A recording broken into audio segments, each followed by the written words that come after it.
Head Division of Policy, Health, Diplomacy and Communication of Africa CDC.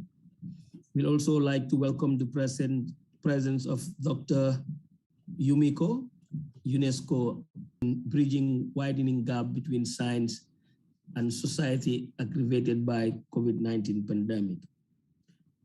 Now, without going much further, I would like to invite our host, Dr. Margaret Karembu, to deliver the welcome and opening remarks.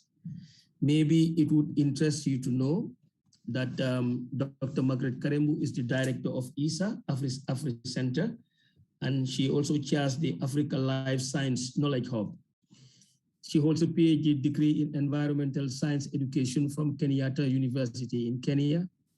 Dr. Karembu has also actively been involved in strengthening capacity for science communication and policy outreach for informed choices and modern biosciences in Africa. She was also recently conferred with a state honor, Moran of the Order of the Burning Spear, MBS, by Kenya's President, His Excellency Uhuru Kenyatta, for her efforts towards public education of ST and I. So without much ado, I will welcome Dr. Margaret Karembu to deliver the welcome and opening remarks. Dr. Margaret, you have the floor.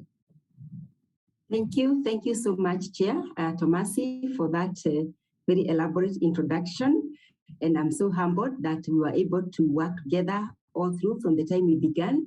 It is a relationship that has really continued, and I'm so glad, and I'm hoping that we continue with your network, Tomasi, moving forward. Now, my opening remarks, our guest of honor, Head Division of Policy, Health, Diplomacy and Communication, Africa CDC, Dr. Benjamin Judebaye. We are so excited to have you again. Invited dignitaries, very again excited, Dr. Yumiko Yokozeki, Director UNESCO Addis Ababa Liaison Office to AU and UNECA, Ms. Katrina Hegeman, Deputy Director, European Union Delegation in Kenya, Ms. Reba Langa, the Deputy Director, Africa Check, who are also our partners in this effort. Our main guests today, the journalists, our guests, experts, decision makers present. Ladies and gentlemen, good morning, good afternoon, and I dare say jambo, bonjour. We are in Nairobi, Kenya, so we always like telling each other jambo. And of course, when you go to West Africa and Central Africa, we say bonjour. Today, we are gathered to celebrate the efforts we all have put in the fight against emerging issues that continue to adversely affect us. Specifically, there has been the alarming threat of infodemic and, in fact, infobesity aggravated by the coronavirus pandemic. It has become the new language in the marketplace, everywhere. We all know the dangers posed by these emerging issues, ranging from climate change, food insecurity, and malnutrition. The threat of non-communicable diseases, and this most recent scourge that we are all suffering, we are all fighting. The non-communicable diseases challenge, and COVID-19 in particular, are a major cause of concern at the moment. They have in fact been termed as endemic by one of our trainers in this series, you recall, Dr. Samuel Oji from IDRC. Non-communicable diseases and other comorbidities have been identified as key risk factors of COVID-19 mortality. They heighten the burden of COVID-19. However, we ought not water down the threats posed by the other issues because they are all interlinked with COVID and NCDs in a number of ways. And because we remain susceptible to all these challenges, we have to continuously be vigilant and endeavor to address them. We must all have encountered statements, compelling personal accounts, rumors, half-truths, and myths around the novel coronavirus disease. These have instilled fear in the public. Many people consequently have shunned hospitals despite the continuing challenge of non-communicable diseases. And I hope some of them are not in this meeting, or none of them are in this meeting, who have been shunning to go to the hospital. Others developed fear towards the vaccine, expected to protect us against COVID, and yet many are still uneasy about modern biotechnologies being used to enhance our health and agricultural food systems. It is against this backdrop that, together with other partners, decided to address this growing concern. By doing something small, we always refer to our late Professor Wangari Maathai, who said that if you can't do anything else, just be the little hummingbird. Do something. If the fire is burning in the forest, get your beak, go and get your drop of water, but don't sit and just watch. So on May 2016 this year, we embarked on this journey to comprehensively fight the threat of misinformation and disinformation, and join the rest of the international community that has been working day and night to save this planet from disinformation out of the pandemic that has aggravated the rate at which lies are flowing around the world. We recognize that the media plays a critical role in strengthening citizens' resilience to the COVID pandemic and associated health challenges. But again, we recognize and acknowledge the existence of significant information gaps in communicating these issues. Our efforts, therefore, necessitated the training of a crop of journalists capable of accurately reporting on these issues through comprehensive research, thorough fact-checking this information, and verifying with the authorities and the experts before sharing this information. So the result of this effort was the birth of the Africa Life Science Knowledge Hub, a platform that seeks to bring all the aforementioned stakeholders together and engage in a more organized way, which we are calling the Africa Science Dialogue Series.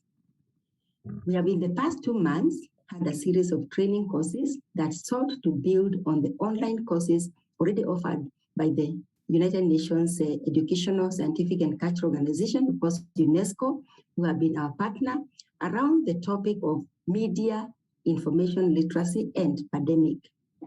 At ISA, we and other partners are committed to investing in building and strengthening journalists' capacity to report on health and increase media literacy and public knowledge on the pandemic through our existing series. And so this was a perfect match in leveraging on all that we have been developing in ISA science communication capacity. It was very well fit within our programs. We also reached out and collaborated with the Pan-African Virtual and E-University, PAVU, of course through UNESCO Link, Africa Check, and Africa Editors Forum, in building an online capacity building and training program focusing on 3 aspects: media and information literacy, science communication skills for journalists, and journalists in a pandemic. Under the media and information literacy component, we address the issues of right and ethical access and use of information, media and ICT, to promote intercultural and interreligious dialogues, peace, freedom of expression, and access to information. On the science communication skills for journalists, we seek to enhance journalists' capacity to report on science in an empowering way for our communities by linking them with the experts who have this knowledge, then they help in unpacking that to go to our communities. And lastly, the broader topic of journalism in a pandemic, covering COVID-19 now in the future, we've been providing new knowledge and resources to improve journalist coverage and understanding of the pandemic. Africa Check and ISA have already developed modules to feed into these courses. So those who have completed the trainings, we have already had a consequent rollout for the e-learning platform, and subsequently courses to further improve these skills. Back to our program, with input from our resource partners such as BBC, Media Action, Africa CDC, the Editors Forum, and other training partners, the co-host Africa Check, we managed to shed light on the dangers that lies, half-truths, misinformation, and disinformation potentially have on the public's well-being. The courses were conducted in 6 web online sessions focusing on translating health science into simple language, a case of COVID-19 reporting, balancing science stories in the challenge of force balance, using captivating visuals and infographics to communicate complex science stories, and reporting controversial and emerging technologies such as the COVID-19 novel vaccines And I'm so glad that many of the experts that participated in this training are here with us. They provided tools, tips for identifying disinformation and misinformation, and so to address health disinformation in reporting. So this training certainly provided us with knowledge on how to navigate through these unprecedented times. They were an eye-opener, I must say, on what we do wrongly and addressed important issues affecting our societies. So in today's session, we recognize all those who participated in this training. Thank you so much for being there, because if you didn't have the trainees, then the trainers would not have done anything.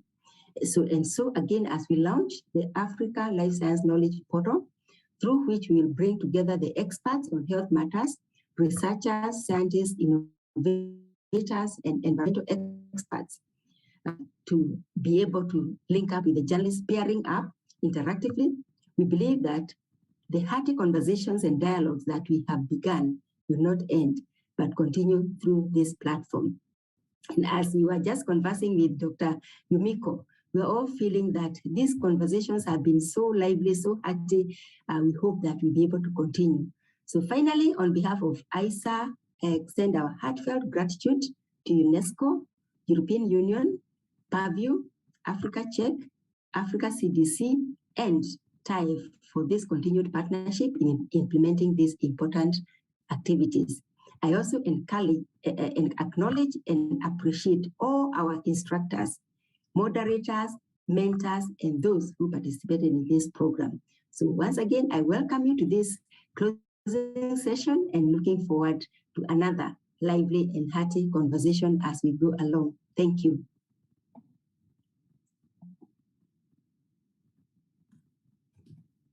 Thank you very much, Dr. Margaret, for that very, very elaborate opening address. I think you have been able to capture everything that ISA and its partners have done since May this year. Now, without wasting much time, we have a couple of other speakers. And at this juncture, I would also like to welcome Dr. Yumiko Yokoziki, who is the Director, UNESCO Addis Ababa Liaison Office, to give a short address. Dr. Yumiko, you have the floor. Thank you very much, Chair. Can you hear me? Very well, very well. Yes, thank you very much. Distinguished guests, Madam Catherine Heichmann, Deputy Head of EU Delegation in Kenya, Dr. Ratha Lang, Deputy Director of Africa Check, Dr. Benjamin Judalo-Bay, Head of Division of Policy, Health Diplomacy and Communication, Africa CDC, Dr. Margaret Karem, my sister, and Director ISA AfriCenter and Chair of Africa Life Science Knowledge Hub. All our media partners, invited guests, good morning to you all. UNESCO is very pleased and honored to also welcome you all to this special closing session of the media course of effective reporting about the COVID-19 and non-communicable diseases. We have witnessed a great commitment and dedication from our African journalists who have engaged themselves and attended this training course. Your full participation in this series of workshops and the subsequent sharing of the knowledge you have received.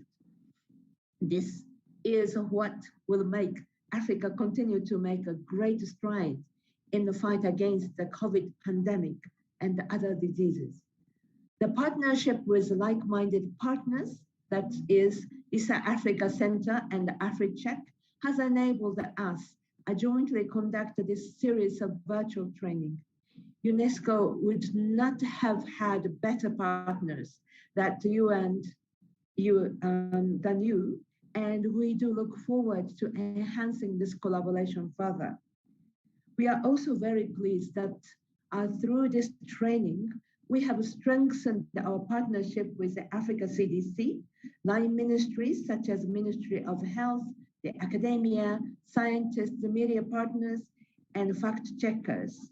It is through this partnership that we shall sustain these great initiatives. And an African proverb, well-known proverb says, if you want to go fast, go alone. But if you want to go with others. I think we are moving relatively fast, but we are going far together with all our partners. It is also my great honor to specially appreciate our very dear partner, the European Union. The training would not have been possible without your financial support and engagement, which you have generously extended to UNESCO in achievement of our mandate in Africa. Thank you very much. We are also aware that this phase of an EU-funded project comes to a close in October with the results achieved. Maintaining this momentum and building on these milestones is critically important. Therefore, together with our partners, the Africa CDC, and with the Community Media Network, we have agreed on joint action to further strengthen African community media in investigating, packaging, and disseminating health information. We'll be leveraging on the partnerships we have formed with East Africa and Africa Check to support this community media sector that has the capacity to reach the widest audience in remote areas and through their local languages. I would like to reiterate some of the ideas that my colleague UNESCO Director of Nairobi Regional Office, my dear colleague, Professor Hubert, shared with participants on 28th of July while opening one of the sessions in the series of training. Now, a crisis like COVID-19 underscores the need for multi-stakeholder approaches to solving the global problems. Through this EU-funded #CoronavirusFact project, UNESCO has also supported the development of high-resolution media and information literacy micro-learning content. This is very exciting. This includes animations, infographics, and graphics interchange formats that's called the GIF in 6 languages, namely English, French, Kiswahili, Somali, Kinyarwanda, and Luganda, to help sensitize citizens about COVID-19 disinformation in East Africa. In our continued efforts to support media to access factual and verified information about the pandemic, UNESCO has been supporting a development of COVID-19 online information hub for media professionals. Through this Addis Ababa office, UNESCO has been partnering with the AU Pan-African Virtual and E-University PAVEU, and has put in place an online platform for collaboration, which also includes online modules on health communication and fact-checking. Currently, through a #CoronavirusFacts project, UNESCO Addis Ababa is also supporting an information hub for community media in Africa. Through our Nairobi regional office, this media hub has been developed by the Media Council of Kenya, and today we shall witness the launch of the Africa Life Science Knowledge Hub and the portal by ISA Africa, which has received the support from the #CoronavirusFacts project. Through the UNESCO, and then this was all done by through the UNESCO Addis Ababa office. We are very happy and proud of this excellent and practical partnership. You will all agree with me that for sustainability of those initiatives, we need to nurture the practice of science journalism as a professional intervention that allows the dissemination of credible information and facts to inform policy decisions. UNESCO is therefore committed, absolutely committed, to continue with a fruitful partnership to promote these concepts and practice that contribute to a better and the scientific environment in Africa. Thank you very much. And I look forward to working further with all of you. Thank you very much. Back to you, moderator, chair.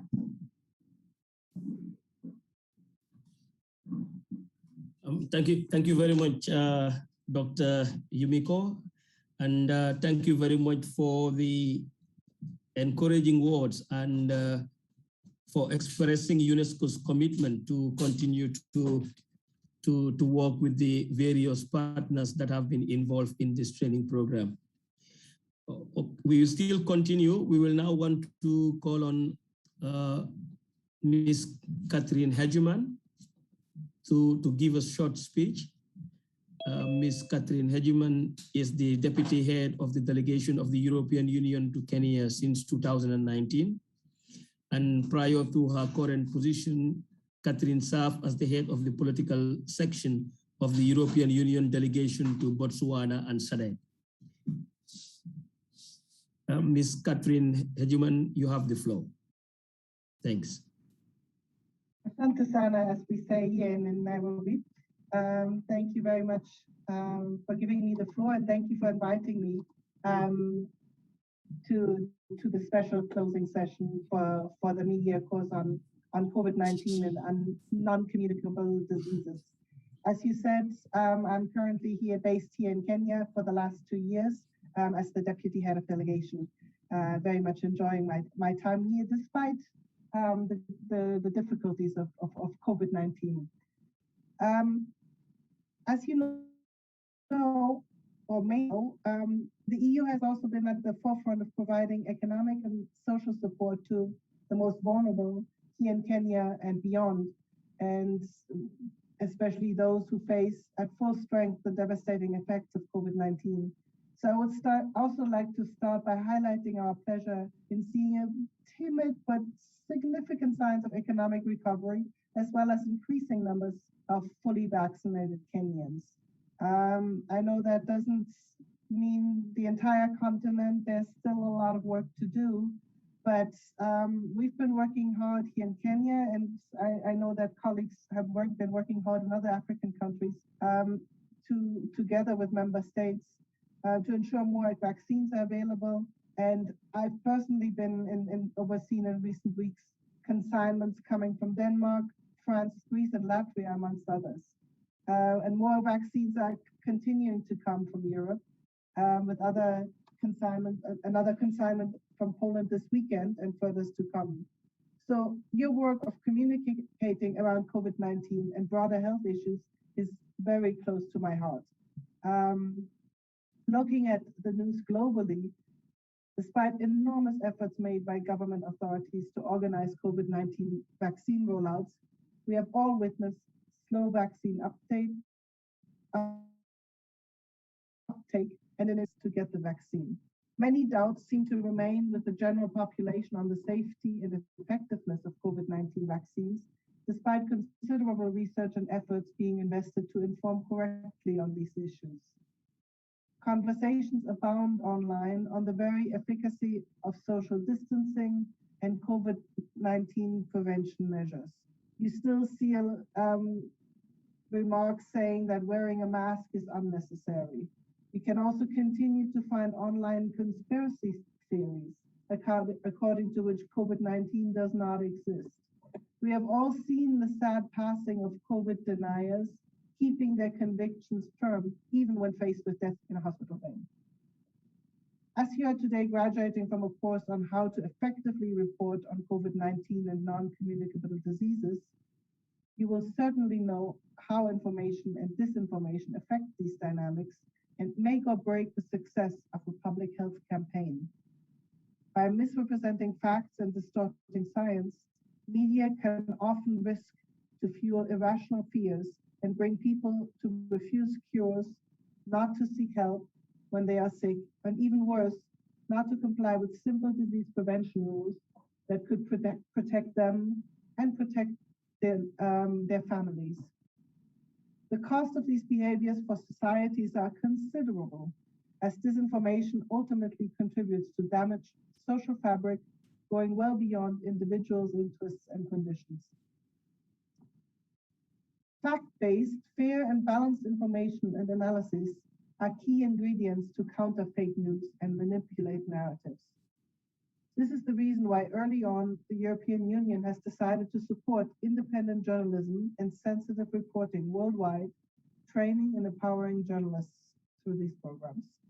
UNESCO was chosen to implement one of these actions to strengthen access to reliable information on COVID-19 in conflict-affected contexts in 9 countries. These are Afghanistan, Cameroon, Ethiopia, Haiti, Iraq, Kenya, Mozambique, Senegal, and Zimbabwe. And in addition, in 4 regions, namely Latin America and the Caribbean, Sub-Saharan Africa, East/Horn of Africa, so to speak, and West Africa.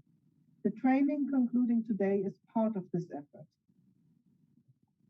We're very happy to see that the actions agreed with UNESCO are being implemented speedily, and we are today in a position to celebrate the fact that more and more journalists in different African countries have received quality training on fact-checking health information and communicating science in cooperation with the ISAAA Africa Center.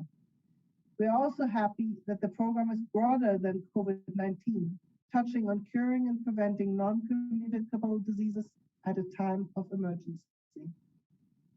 Although COVID seems to have monopolized our thinking of the past 2 years, it is useful to remember that health concerns are broader and that still requires our attention and will continue to do so. I would also like to stress the fact that we have recently enhanced our engagement with online medias, notably the social media platforms, to help them tackle the issue of harmful content more effectively. We're particularly happy to have recently started a new project with UNESCO on this matter that has become so critical to conflict situations nowadays. We need to work with these social media platforms and with internet governance bodies at national and global level to maximize their potential to promote peace rather than to do harm, unintentionally. I further would like to stress the importance of linking the work we do with media with civic engagement and support to civil society organizations. We have an excellent cooperation with several civil society partners working on COVID-19 disinformation, and we believe their grassroots work with local communities using formal and informal media can provide definite added value in understanding how to better reach different strata of society. I would like to conclude by thanking the organizers for this event, encourage experts and practitioners to continue to pursue truth and honesty in the media, and wish you all the best with your future endeavors. Asante sana.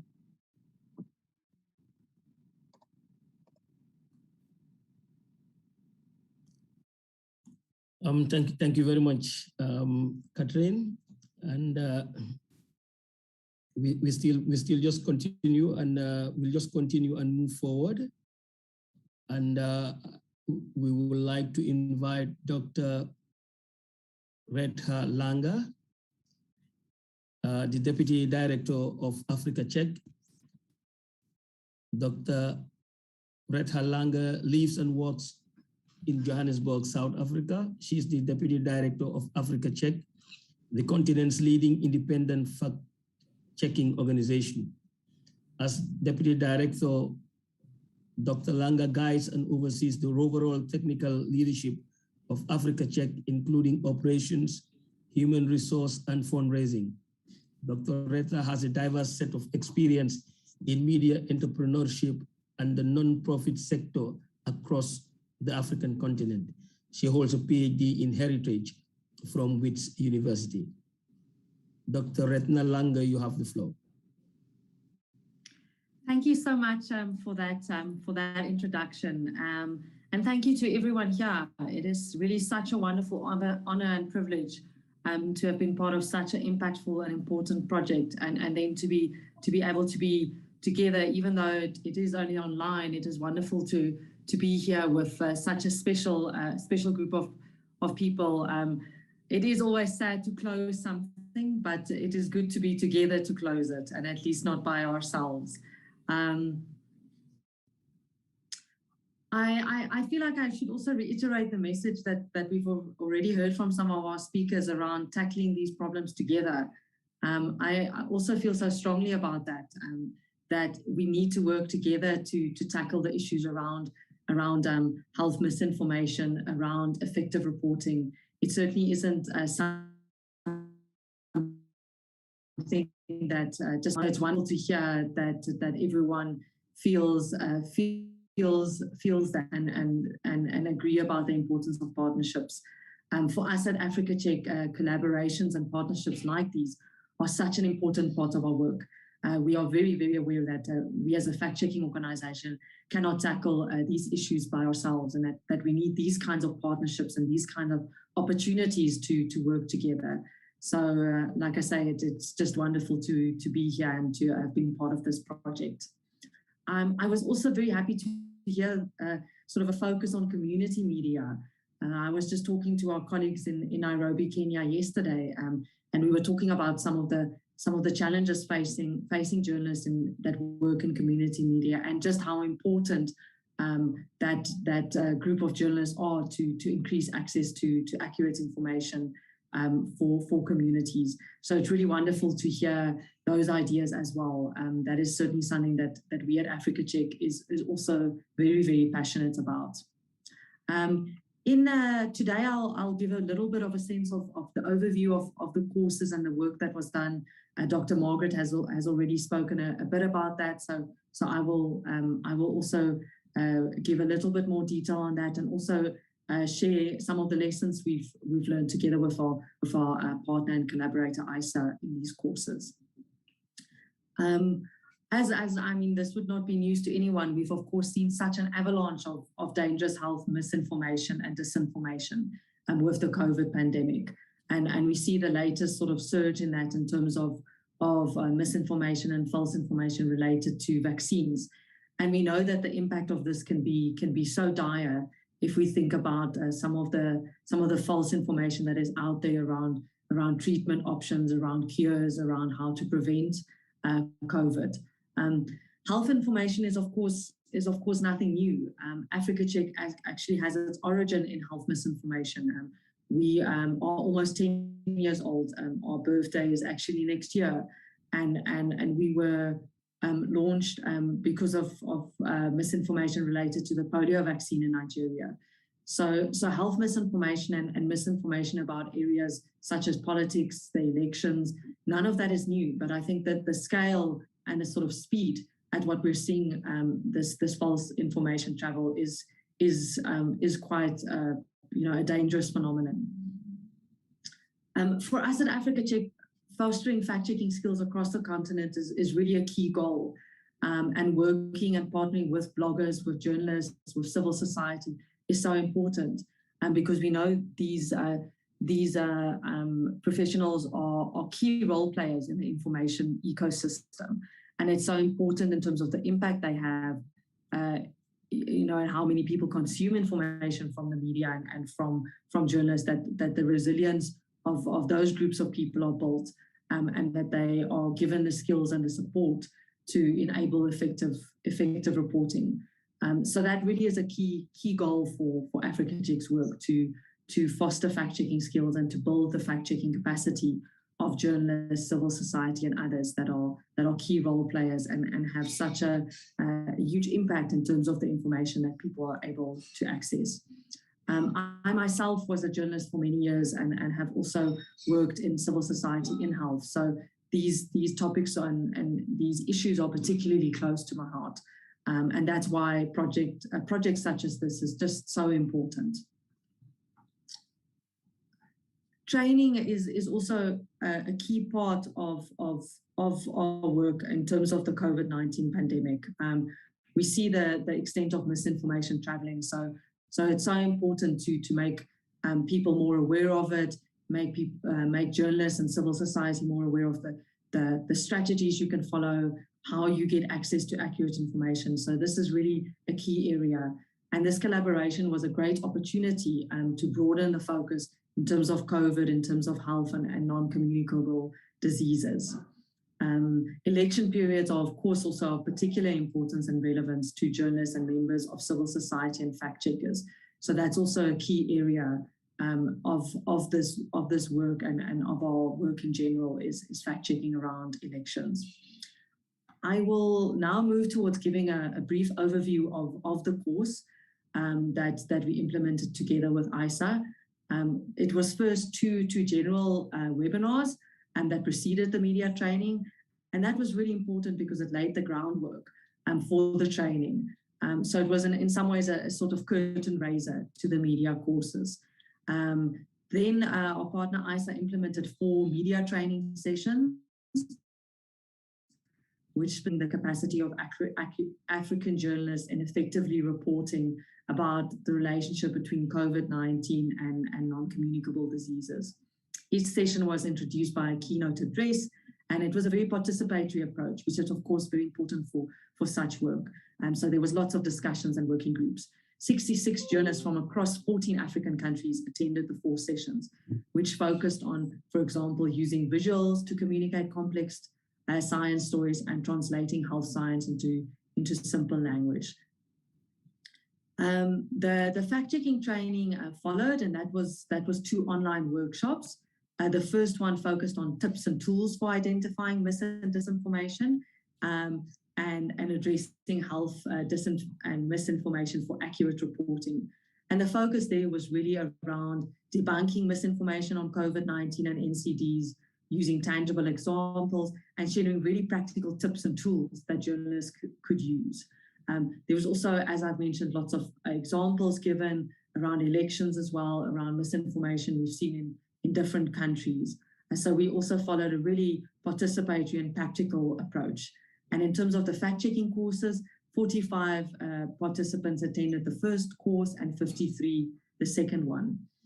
In terms of feedback, I think what was very interesting is to see that there was really a huge amount of journalists that haven't used fact-checking methods prior to the workshop. 3/4 of attendees who completed the evaluation forms indicated that they've never already used fact-checking methods. And this just really shows the immense need for projects such as this and the importance of such work.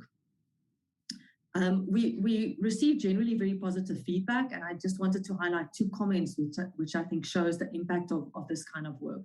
One participant said, "The training has immensely equipped me with skills on fact-checking.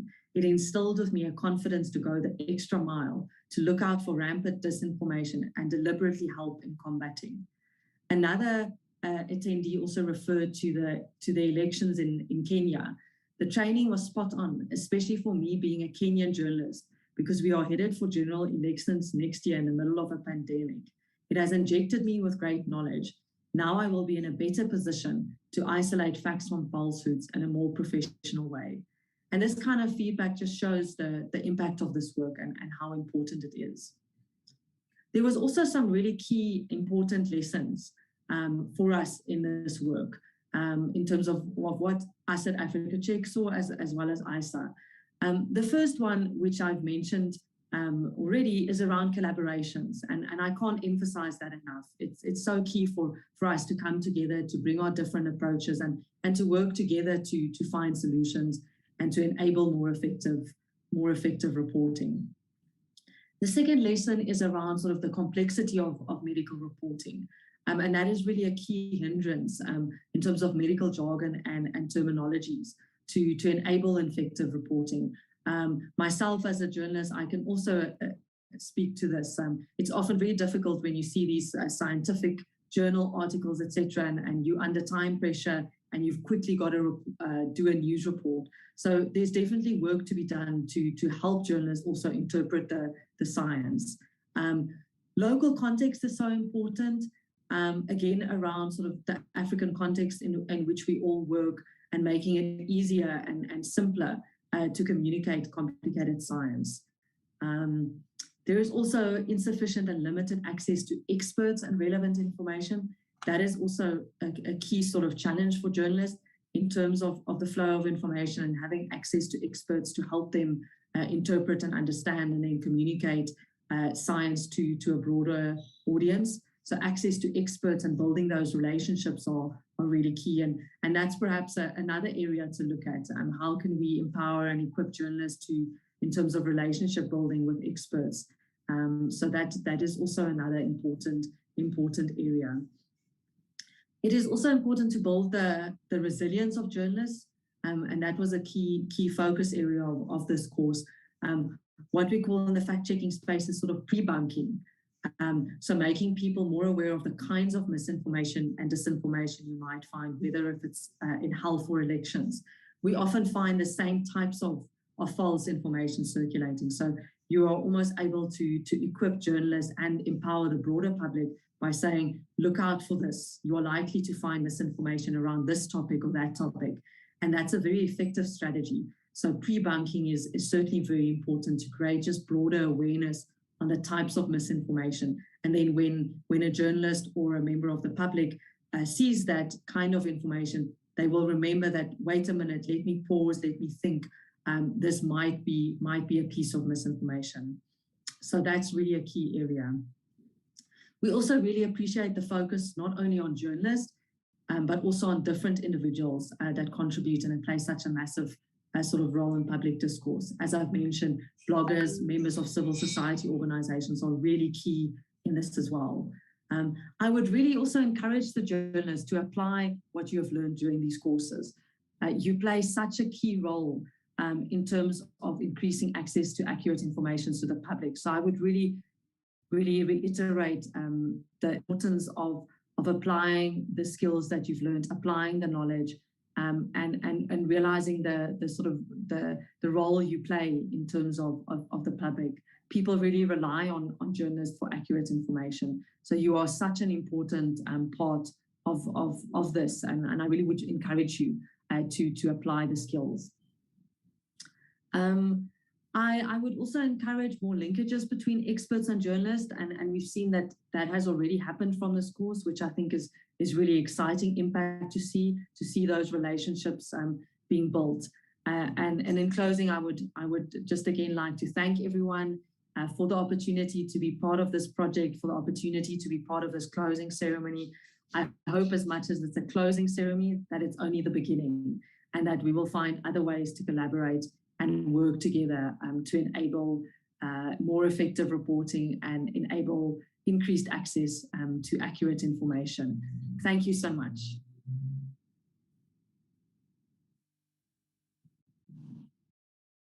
Thank you very much, Dr. Langa.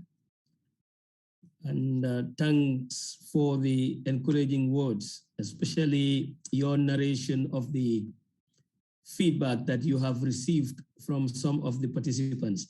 I think this goes a long way to show how much appreciative of the course our comrade journalists have been with regards to this training program.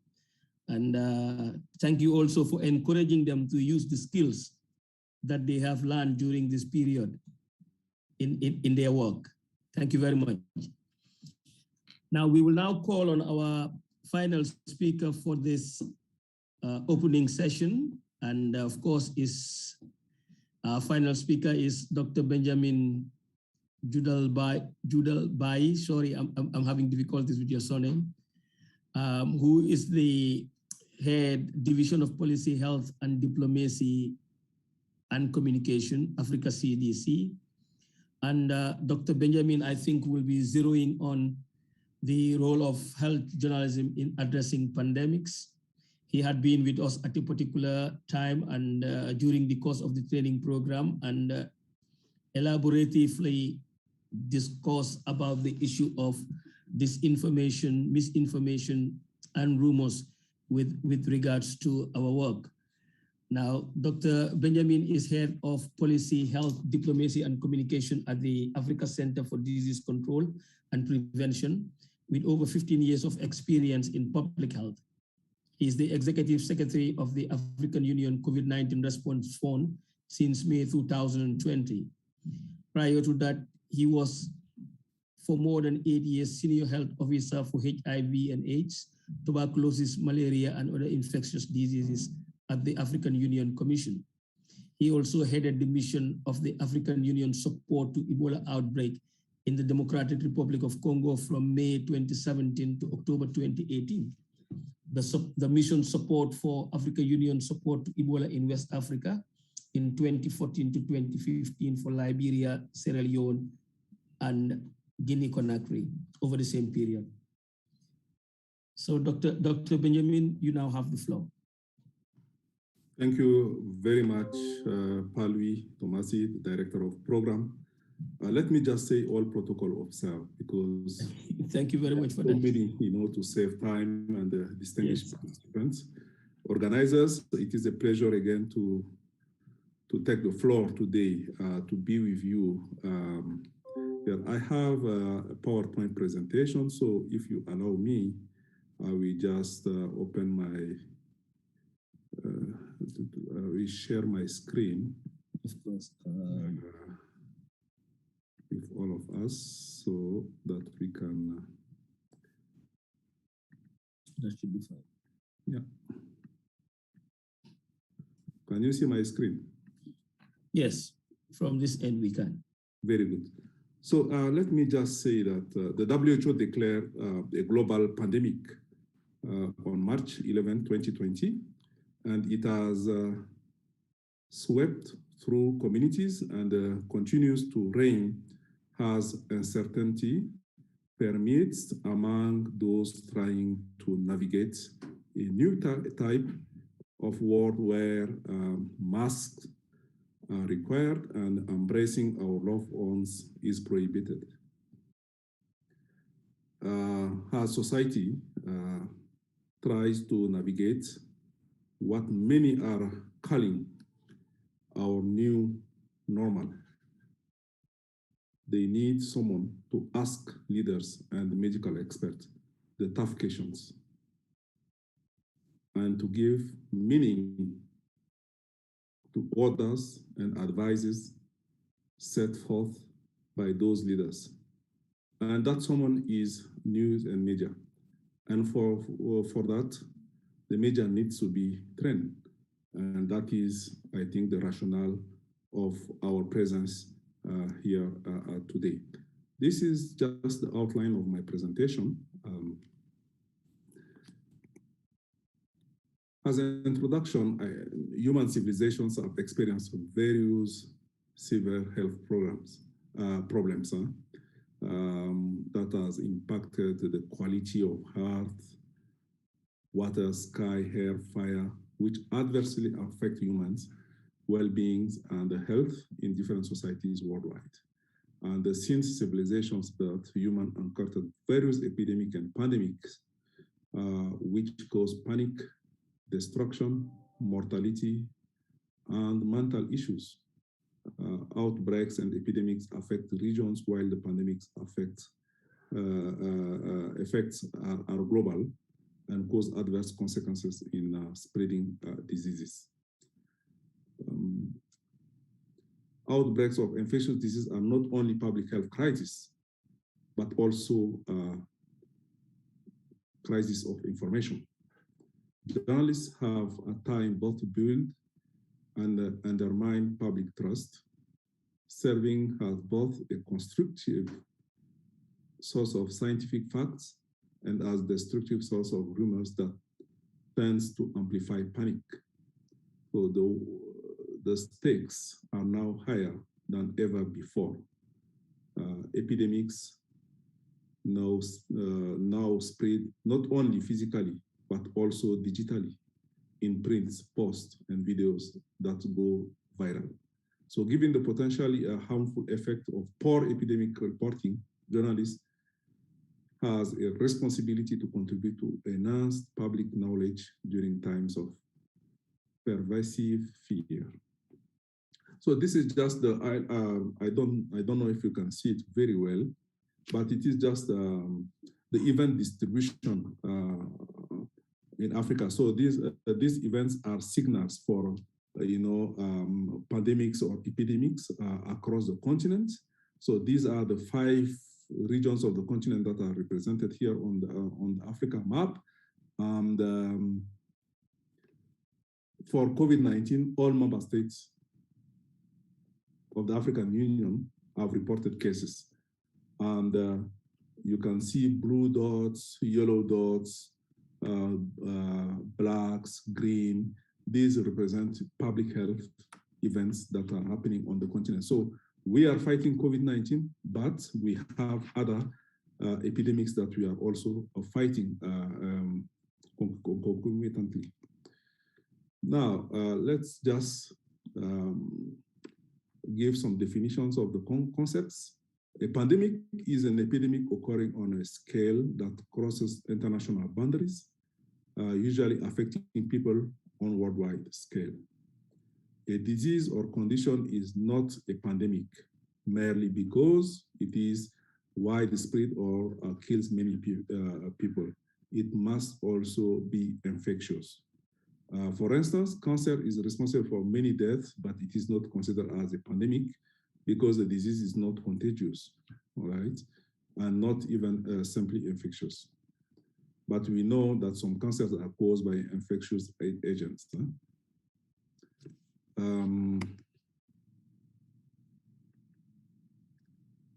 Yeah, and here, an outbreak is the sudden rise of number of cases of disease. An outbreak may occur in community or geographical area or may affect several countries. It may last for a few days or weeks or even for several years. Some outbreaks are expected each year, such as influenza.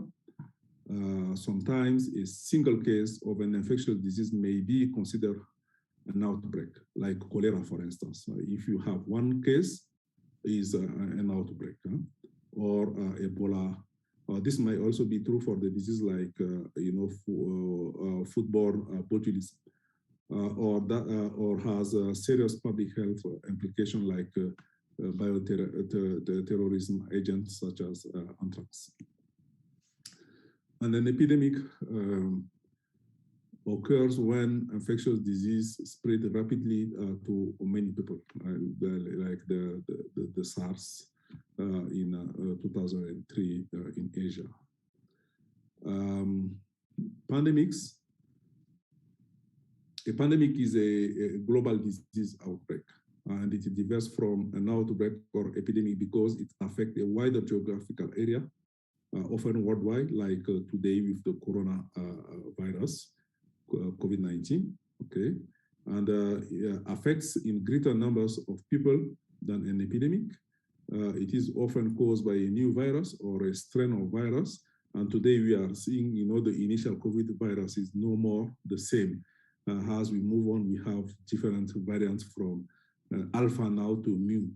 And that has not circulated among people for a long time. And humans usually have little to no immunity against it. That is why the vaccines are being developed to face the COVID pandemic that we are having today. And the virus spread quickly from person to person worldwide and causes much higher numbers of death than epidemic, often creates social disruptions, economic loss, and general hardship. Now, coming to our topic, the role of journalists in pandemics or epidemics. And I'm just going to give some few good journalism practices during an epidemic or a pandemic. One, what we need to do is to designate an online source library. Today it is possible for best journalism practice during epidemic. And this should include scientific sources from myths, conspiracy theories, or rumors, debunking.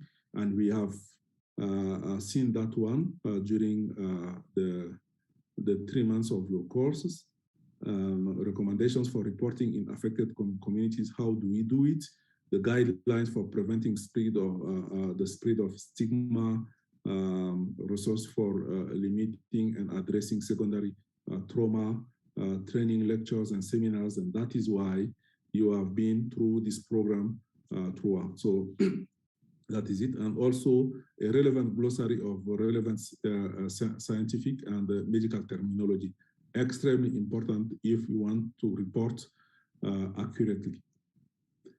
The second is to enhance channels of communication between responders and the reporters. And this is the whole government approach, the holistic approach, including whole hazard approach, right? The all government ministries, including ministries of health and international partners, should consider how local media might respond to training exercises. It is extremely important. We need also to engage journalists and the responders in trust-building exercises, to restore trust, channels of communication between global public, health, and the journalist sectors, such as those established and maintained by Internews Network and BBC Media Action. You are invited to visit. It has a lot of resources, and this must become more widespread, and all ministries and the response organizations can launch those efforts. So you know that pandemics or epidemics affect all sectors: agriculture, livestock, wildlife, and we know that most of the viruses spill over from the wildlife to the human being. So it is extremely important to take into account these dimensions. The third one is to make money and equipment available to journalists covering epidemics. With planting budget for travels, even the best science reporters are often economically prohibited from covering epidemics. There is no budget for that usually, and local journalists already based in an affected country are best placed to fill this gap, but they too lack critical resources like adequate pay and equipments, and are often treated as subordinates by their international counterparts. So this one, we need to sensitize the international journalists or reporters to really consider the local journalists as their colleagues, not inferior to them, okay? It is extremely important. We need also to help responders and clinicians understand that good journalists strive to be allies in navigating an outbreak, despite past incidents of irresponsible reporting, for instance. It has happened to the Ebola outbreak in West Africa. We have also seen it in Democratic Republic of Congo. Most journalists covering outbreaks care has deeply about their work and serving communities as infectious disease clinicians. So they are doing the same job, but in a different way.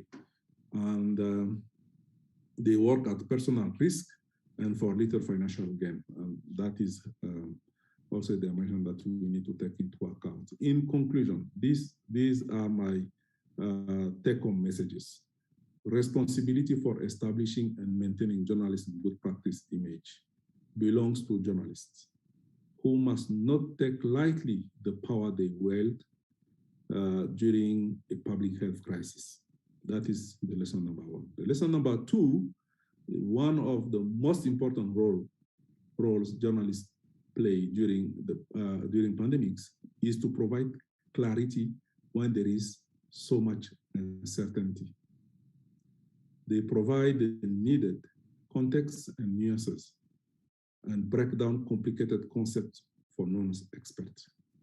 Journalists are also playing a crucial role in holding authorities accountable, be it government or international agencies such as WHO, Africa CDC, and other institutions, and in continuously reporting on the impact of pandemic on the most vulnerable populations. So thank you very much, and over back to you, Director of Program. Thank you very much, Dr. Benjamin. And I would want to seize this opportunity just to thank all of our speakers for this opening ceremony. Dr. Yumiko from UNESCO, Catherine from the EU, Dr. Langa, Dr. Benjamin, and of course our own Dr. Margaret Karembu. Thank you all very much for taking time to be with us and for the very, very encouraging words that you have delivered on to our participants and to those who are attending this closing ceremony. Now, I've been informed that we are actually running out of time, that we have spent far more time that we would have loved to do with this opening ceremony.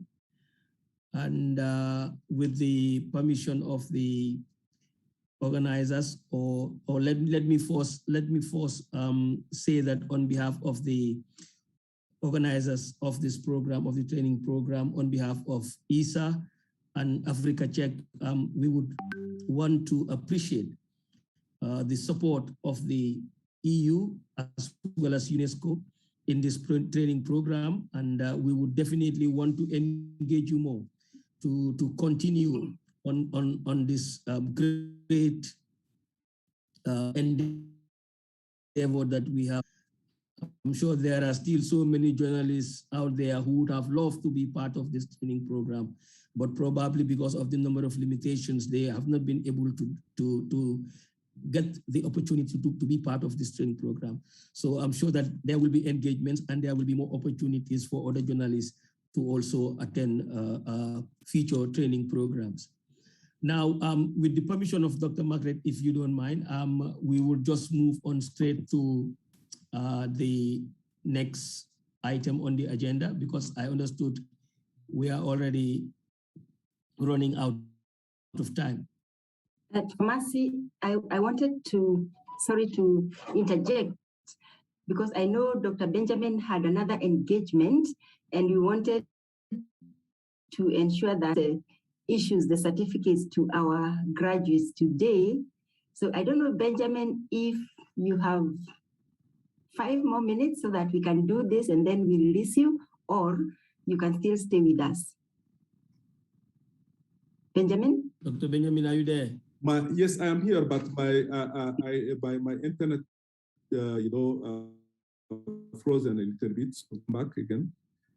So I was just requesting if, because I know you didn't have much time with us after the first hour, and we are already eating into your quarter of the hour, if we can issue the certificates now and then continue with the rest of the program, or if you're able to wait and be with us until the end. If it is 1 sharp, it will be fine. But if it goes beyond 1, then it will be difficult for me. Okay. Yeah. Then in that case, Tomasi, maybe we can continue so that we don't disrupt the program too much. Exactly. But make sure that at least 10 minutes to 1, we have those 10 minutes to issue the certificates. Okay.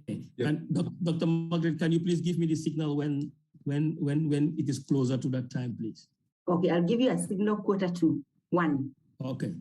So ladies and gentlemen, we'll just move quickly into the second session. We have just completed with the opening ceremony, and we can move on directly to the second segment of this closing ceremony, which will look at the feedback from the beneficiaries of the training program. We have already been giving an insight by Dr. Langa on the type of feedback that they have had from some of the participants or journalists who have been part of this training. And this session, therefore, will give the beneficiaries of this training program the opportunity to discuss with the wider audience their own feedback, or what they have been able to achieve with regards to this training program. They will be free to describe their experiences about the courses, what they have learned, how their skills have been improved, or how they can apply the acquired skills in improving their reporting on health, and any challenges encountered during the course, and what needs to be improved going forward, just like what Dr. Langa had actually said during her presentation. Now, in this regard, we have been able to identify 3 speakers: Chinyama from Zambia, Veroso Magwa from Kenya, and Umubalde from Senegal. I hope they are all with us. Hello, are you with us? We would like to give we would like to give each one of you 3 minutes to narrate your experience with regards to the training program, to give us your own feedback on the training program. So I will start with Stephen. Stephen, if you are there, you have the floor and you have 3 minutes.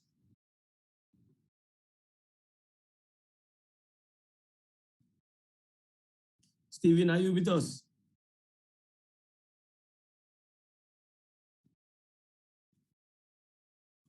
If Stephen is not there for the moment, can we have Veroso from the Kenya Broadcasting Corporation? Hello, Tomasi, can you hear me? Yes, I can very well. Don't know whether you can see me. Not yet. Not yet. Then maybe I'll just keep it. I think your video is off, but then we are hearing you very, very clearly. If you can just shoot up. Yeah. Hello? Hello, can you hear me? Very well. But you cannot see a video, right? Yeah. But that's still fine if you don't mind not seeing my video. Yes, we don't mind, definitely. We want to hear you more in this context. Yeah. Yeah, hello everyone. It's so good to meet all of you. And it was also great being part of the training. I wanted to share my screen. Maybe you will tell me, Tomasi, if that's possible. It should be. Maybe we should, yeah, you can try it. Wanted to. Are you seeing anything? Not really. Not really? Are you sure your video camera is on? Okay, yeah, it's on. It's on. You can see my presentation? Yeah, but you have 3 minutes, so please try and condense. Yeah, I'll make it fast. I'm calling it my takeaways from the health communication training. Okay. And so what I have learned, I'll just go straight away. I think my takeaways mostly were from the COVID-19 and nutrition wellness, and also spreading to mental wellness.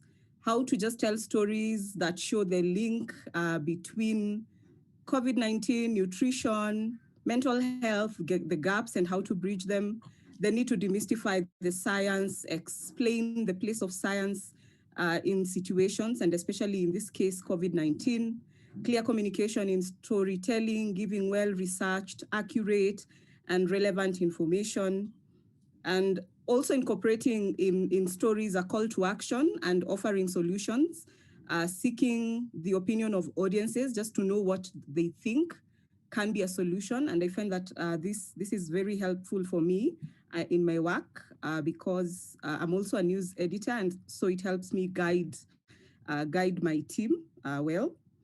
The importance of key messaging to debunk rumors, the myths, highlighting the benefit. And I found the CDC rumor monitoring tool as shared by Dr. Benjamin very useful. The listening, the verifying, the analyzing, the engaging, the monitoring.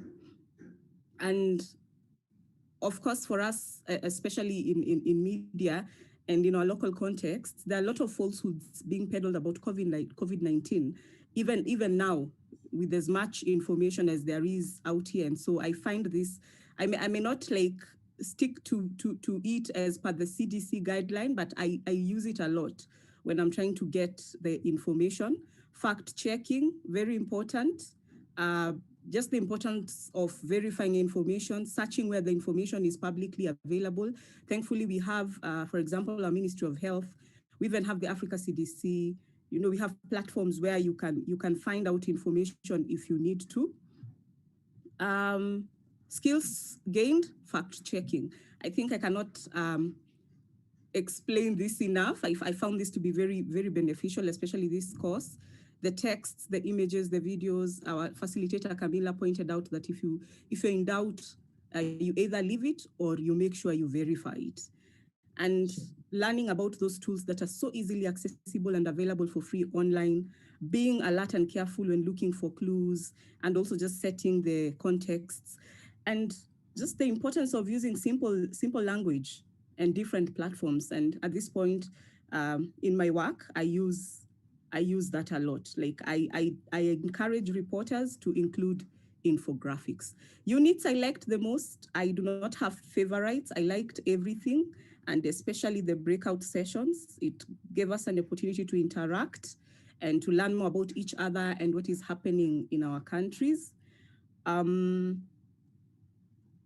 and above, I think the challenges are more of logistical, the timing.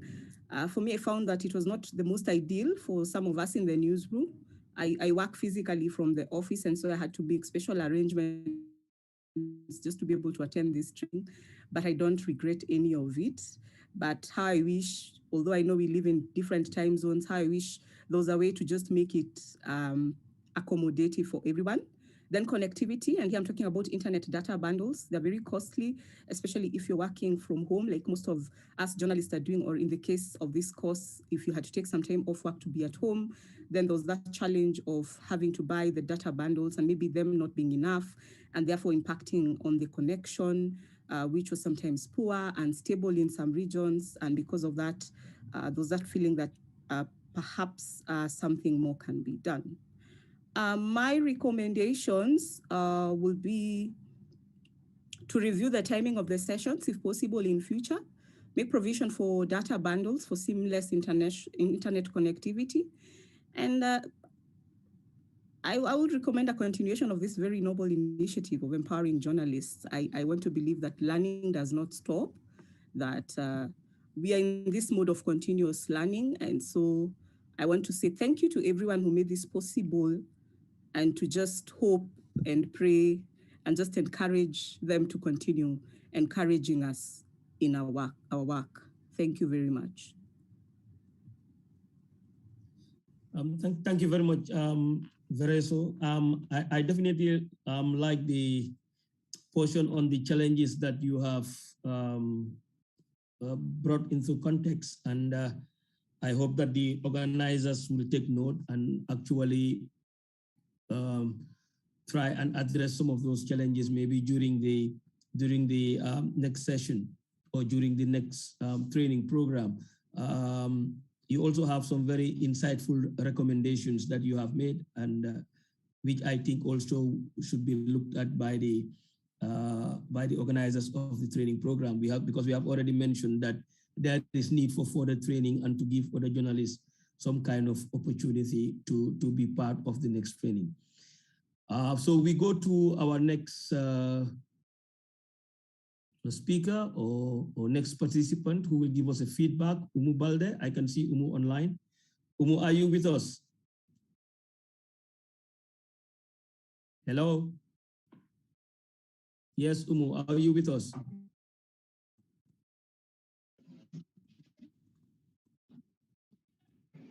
Bonjour.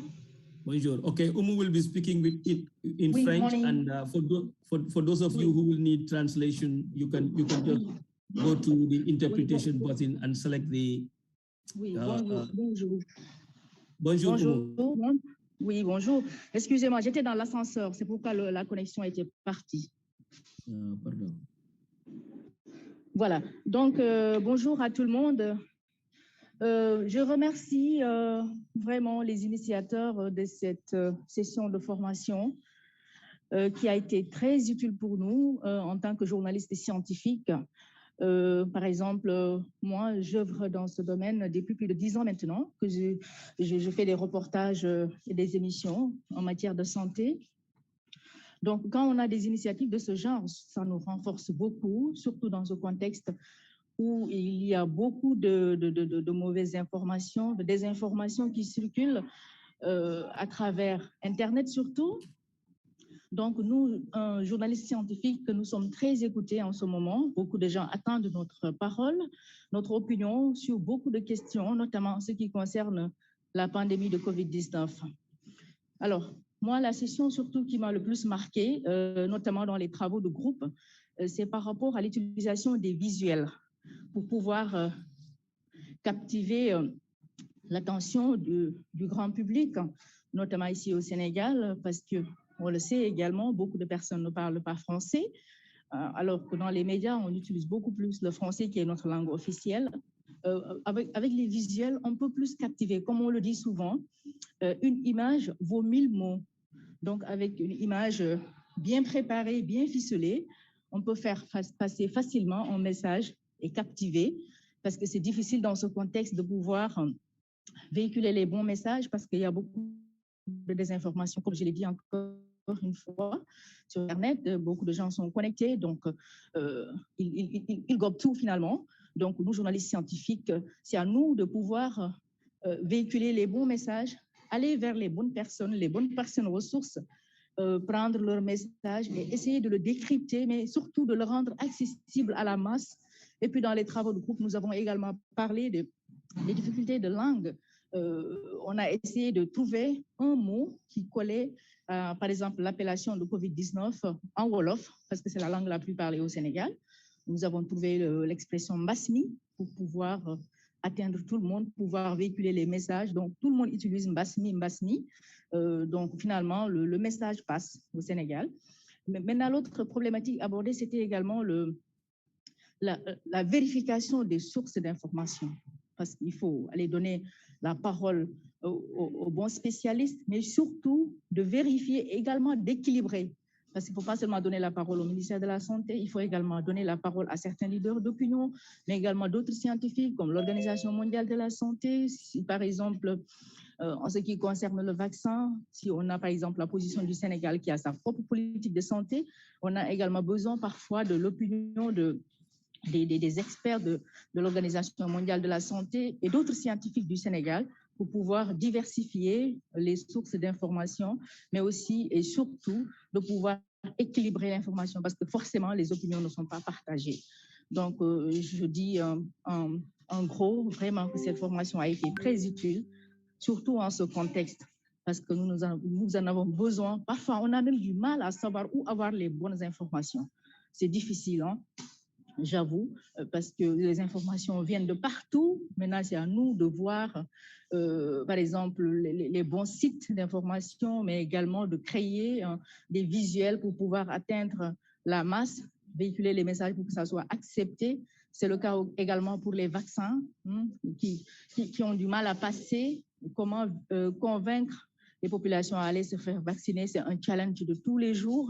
Mais avec cette formation, nous arrivons tout de même à véhiculer les bons messages, à faire adhérer les populations. Et on a vu quand même un changement positif au niveau du Sénégal. Vous pouvez le vérifier vous-même, c'est vrai.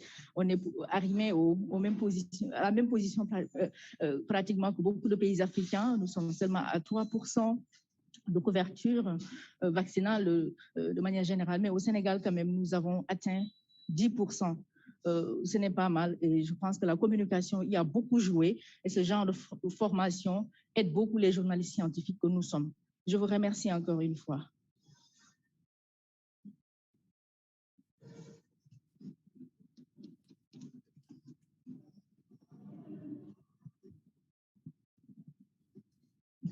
Thank you very much. Thank you very much, Umu. Thank you very much for the feedback that you have given and taking a cue from what you have said. It's like some of the things that you have learned, you have already started to apply them in your work, and that is the essence of this training program. That you should be able to do or to impart some of the skills that you have learned here in your work, and also to share with some of your colleagues who did not have opportunity to be part of this training. We will have our last speaker in this section and in this session, and it should be Stephen from Zambia, I think. Stephen, are you with us? Hello, Stephen.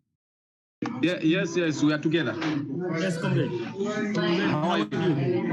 I'm all right. How are you? Welcome. Good. Thank you. There's a lot of background noise from your end. Can you? Sure. Hello.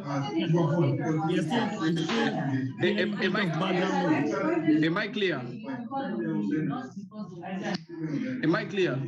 Okay. Okay. Yeah. What I was saying? Yes. What I was saying is that this course has been so interesting. It's been an amazing journey. It's been an amazing journey in the sense that I learned quite a lot of things. we are able to simplify reporting about COVID. There are big terms that are usually found in such contests. So we were told we need to simplify them to make them be able to reach to our desired target. So those are some of the things that we were able to learn.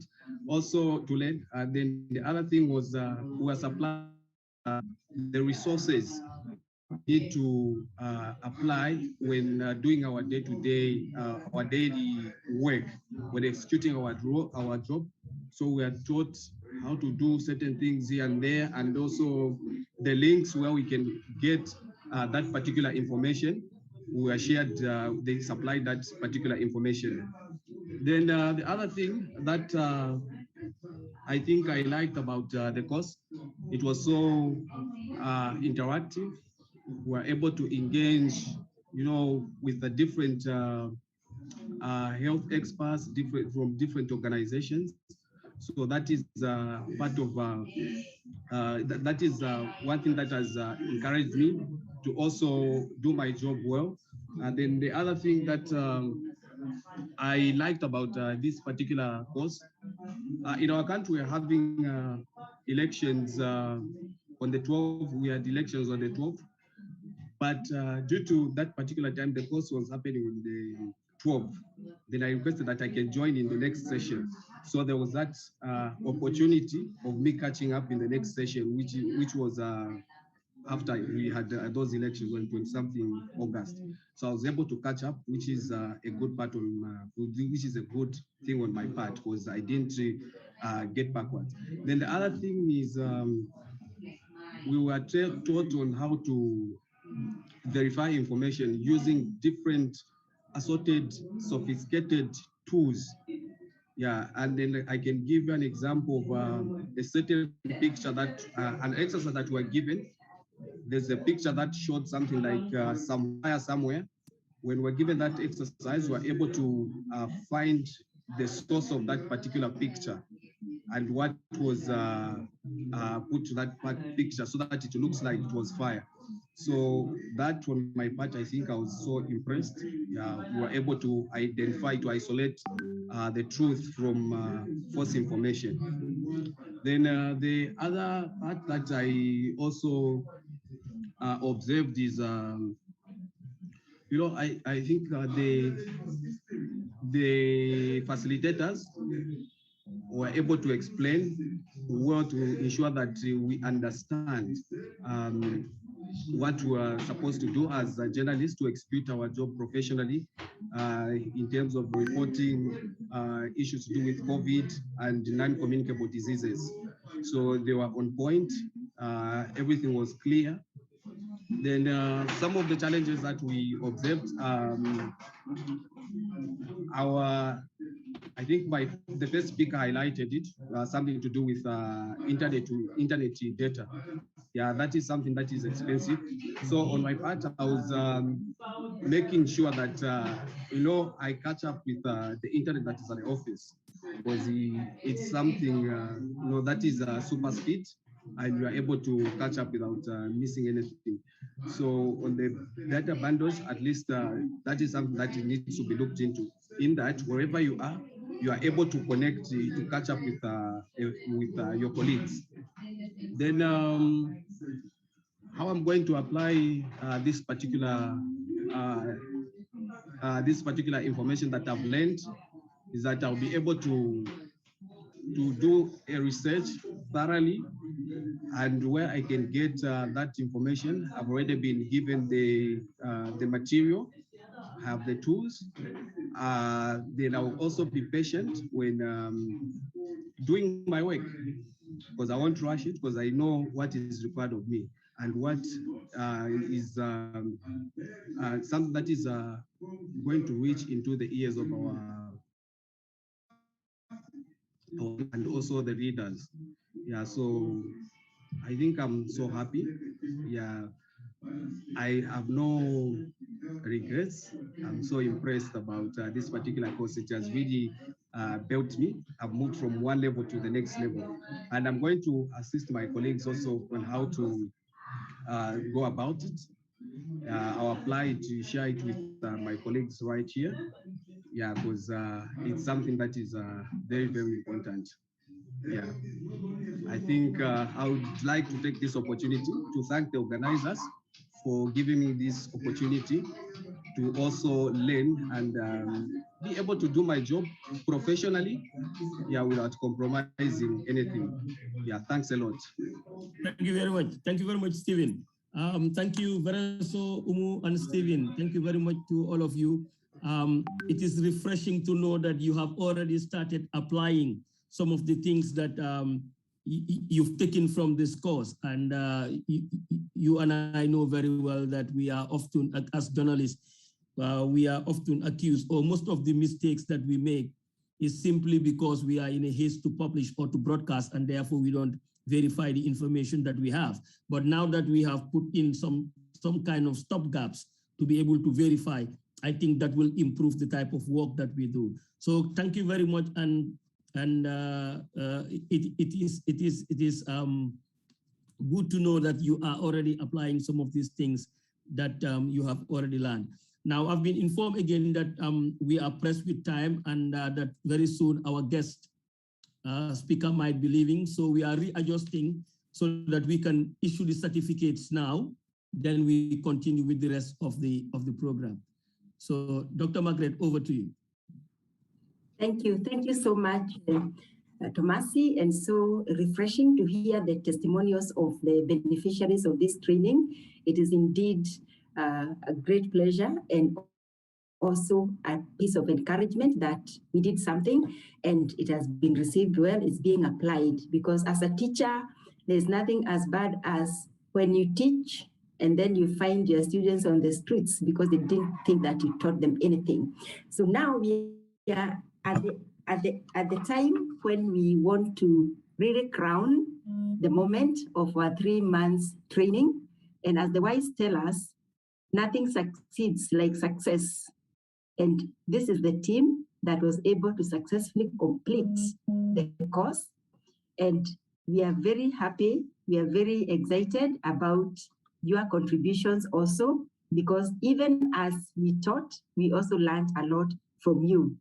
We had in total 80 journalists from the mainstream and community media drawn from across 14 countries. So 14 countries in Africa. So that's a good start. The training attracted journalists from the following countries. East Africa, we had Kenya, Uganda, Tanzania, and Ethiopia.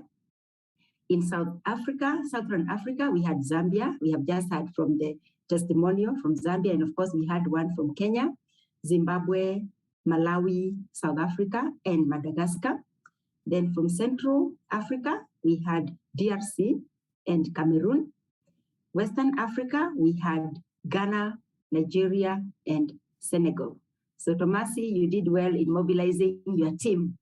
Thank you. The session was moderated by 5 African editors and communicators. Our chair today, Louis Tomasi, was one of them, Director, International Federation of Journalists, Africa Office. Then we had Dora Shea. Dora, are you there? Senior Journalist, Cameroon Radio Television. Dora. And then we had Miss Linda Asante from Ghana. She's the Senior Editor, Ghana News Agency. We had Hope Mafaranga. Hope, I think I saw you somewhere. Assistant Regional News Editor at the New Vision, Uganda. Then we had Catherine Chaweza, a communication specialist from Malawi. So Africa is not short of capacity. In fact, these days when I go for meetings and Africans are talking of the need to build capacity, I keep saying that what we need to do is to enhance and consolidate our capacity so that we can synergize all the efforts that have been made to build capacity. But of course, we still need to continue, but we don't lack that capacity. So allow me to really convey our warmest gratitude to those facilitators because they did an amazing job, as you have heard from the testimonials. So at this point, we'd like to hand over to Dr. Benjamin so that he can officially launch the issuance of the certificates of completion and appreciation to all the 77 journalists and communicators who participated in the training. We'll also issue certificates of appreciation to the 5 facilitators who exemplarily moderated the sessions. May I ask my colleague Walter to display at least one of the certificates, and then for the rest of all those who completed, we are going to issue the certificates online for now. Hopefully one day, Benjamin will host us in Addis Ababa so that we can all celebrate and display our certificates there. So thank you, and over to you, Benjamin. No, thank you very much, Margaret, and that has been a long journey, and congratulations to all journalists who have completed this training. And it is not the first session, but we are going to conduct other session, maybe shorter, but next year we are going to plan for other groups, and we are going to take into account different languages, including Arabic and Portuguese next year. So it is now my pleasure to issue the certificate. I'm going to issue to Ibrahim Kadilai Usman, but it is to all. So Ibrahim, are you present? Ibrahim? Ibrahim, are you with us? Would be there. Can you display the certificate of Ms. Balde, who spoke from Dakar?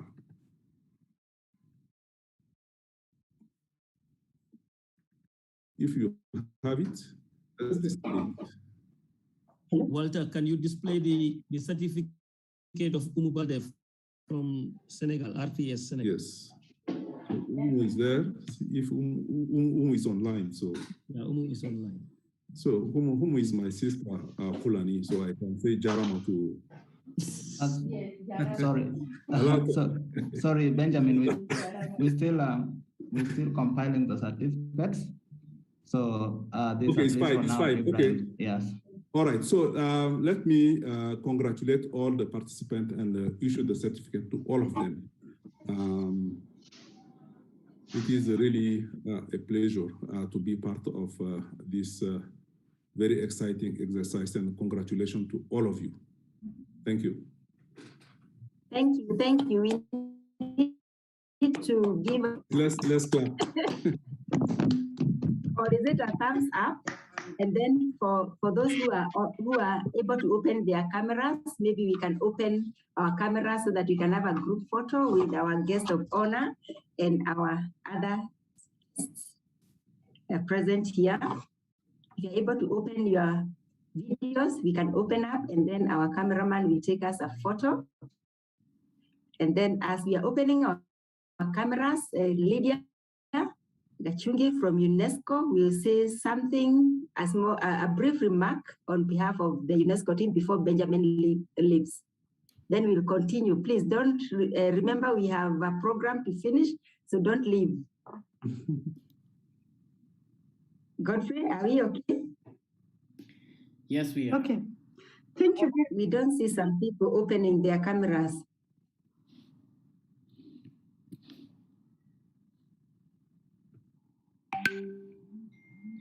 Please open your cameras quickly.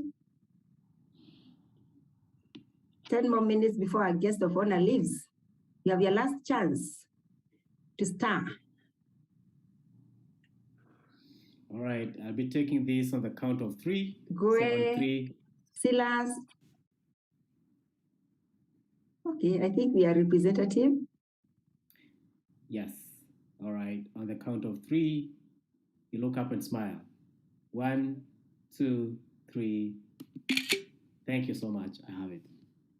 Thank you. Thank you. So Lydia, you can take the floor, and then we continue in the order of the program. Thank you very much, Margaret. My name is Lydia from UNESCO Addis Ababa office. I'm the regional advisor on freedom of expression and the safety of journalists. Mine is just to say a very big thank you. We've walked this journey for the last 3 months, and it's been very, very taxing, I can tell you. But all in all, we've seen the resilience and the persistence and the capacity and the efforts that our partners have put in place. We worked very closely with ICE Africa and Africa Check. We also worked very, very closely with our facilitators. Thank you, that's up. You've been very consistent. The content has been very relevant. I can tell you, Dr. Benjamin from Africa CDC, that I think, as Margaret said, in Africa, we have the capacity. It is about enhancing that capacity and actually tapping into the capacity. I think most of the times we do import capacity while we do have the capacity within the continent. So we need to do more, and I'm very excited and happy that Dr. Benjamin, you came on board when we searched for you, and you've brought a lot of, I would say, enthusiasm. You've brought a lot of energy, and we're looking forward to taking this forward. As Dr. Yumiko, our director from Addis office, said this morning, we are not stopping. This is just to say that we've completed the 3 months course, and we are starting a new course. And specifically this time, we are targeting the community media. So we hope that we're going to work with the rest of the team, Dr. Benjamin, that has come on board. We've already built a lot of content. We have built tools. We have built resources, reference materials, and now we'll be tapping into the African CDC content. So we want to consolidate all these efforts to translate them to local languages and relevant materials that our partners on the ground can use. So for me, Dr. Benjamin, Africa CDC, even as you go to the next meeting, just know that we are together. We shall walk this journey together, and we shall try to bring on board as many like-minded partners as possible. And we look forward to working with you. So thank you very much. We continue with the program, and I'm very, very thankful, Dr. Margaret and the team. Thank you, Lydia. And as Benjamin, please just accept our appreciation. We really value the time you have given us. We know that you have so many other demands, but you have chosen this one to be here. So it just emphasizes the importance that Africa CDC has taken this initiative. And we hope that this is the seed. It's going to germinate, grow, and we'll reap the benefits of the fruits that are going to be borne by this big tree or this big seed. So thank you so much. So over to you, Chair.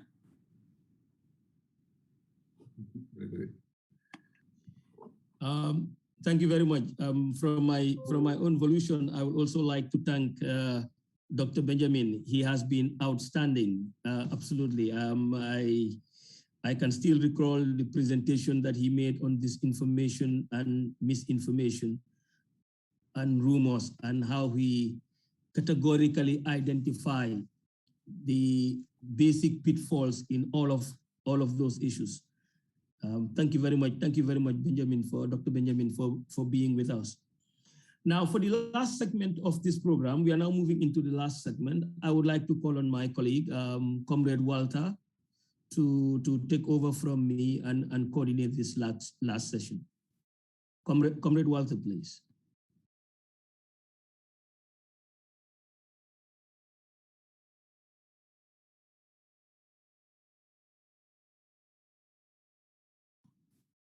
Walter, are you there?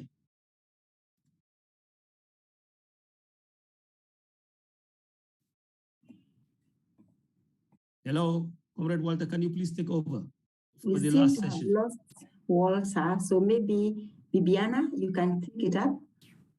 Walter, might you be talking on mute? Bibiana is presenting, because we will be listening to Bibiana.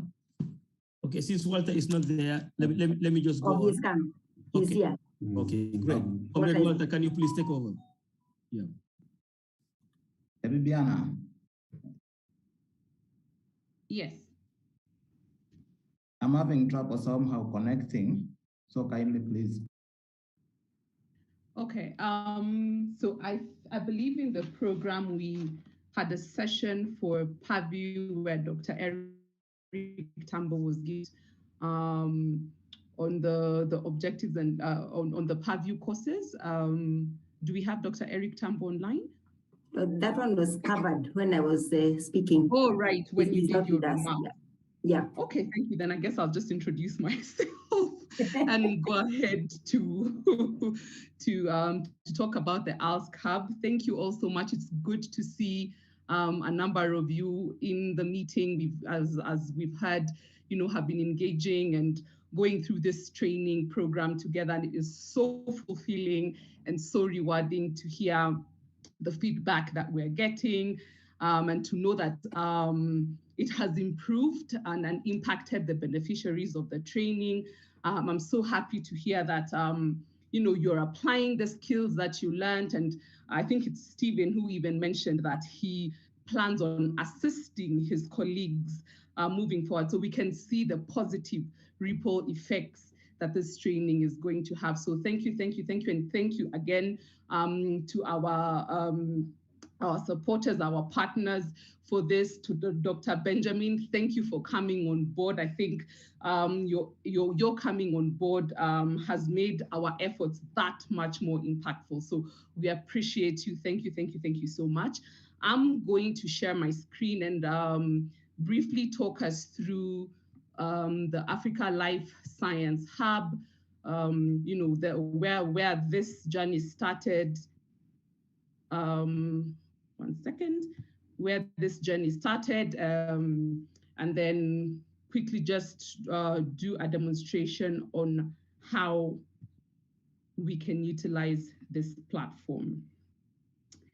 For those that do not know me, my name is Bibiana Iraki. I work at ISA, AfriCenter International Service, for the acquisition of agri-biotech applications as a programs officer. And I worked very closely with the moderators and the teams to take the journalists through this training. And one of the things that we are doing is, and I think Dr. Margaret Karembo mentioned this, is we've developed a portal, the Africa Life Science Knowledge Hub portal, that is going to be a one-stop source of information on issues to do with COVID-19 and NCDs, and just help journalists and the public sift through the noise on important science, technology, and innovation issues. So where did this journey begin? This journey began in 2020, where we, Bibiana, together with... Yes? Bibiana, please put slide mode. Oh, it's not on slide mode? No, not yet. It's on slide mode on my screen. Okay, that's okay now. It's on slide mode now? Yeah, sure. Now okay. It's okay. Yeah.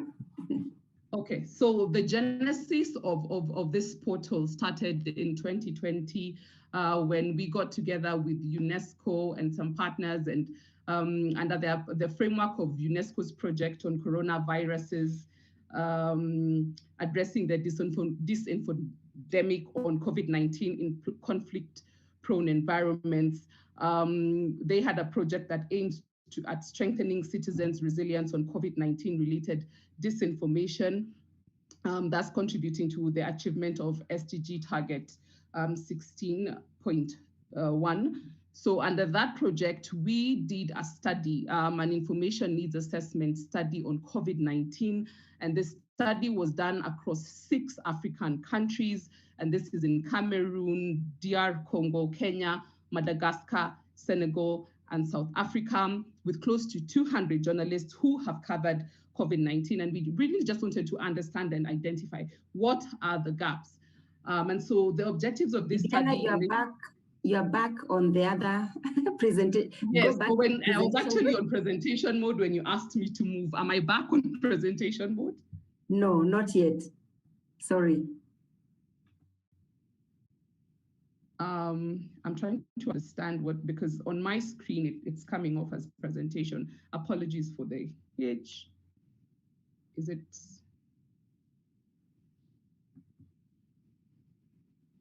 Okay. I'm not sure what is happening. Okay, we can go on if it's not working or maybe it's only my screen. No, it's not. Oh dear. It's clear from our side. Or is it on presentation? Okay. Yeah. Not yet, but we can see. So just go on if it's not working from your side. Okay.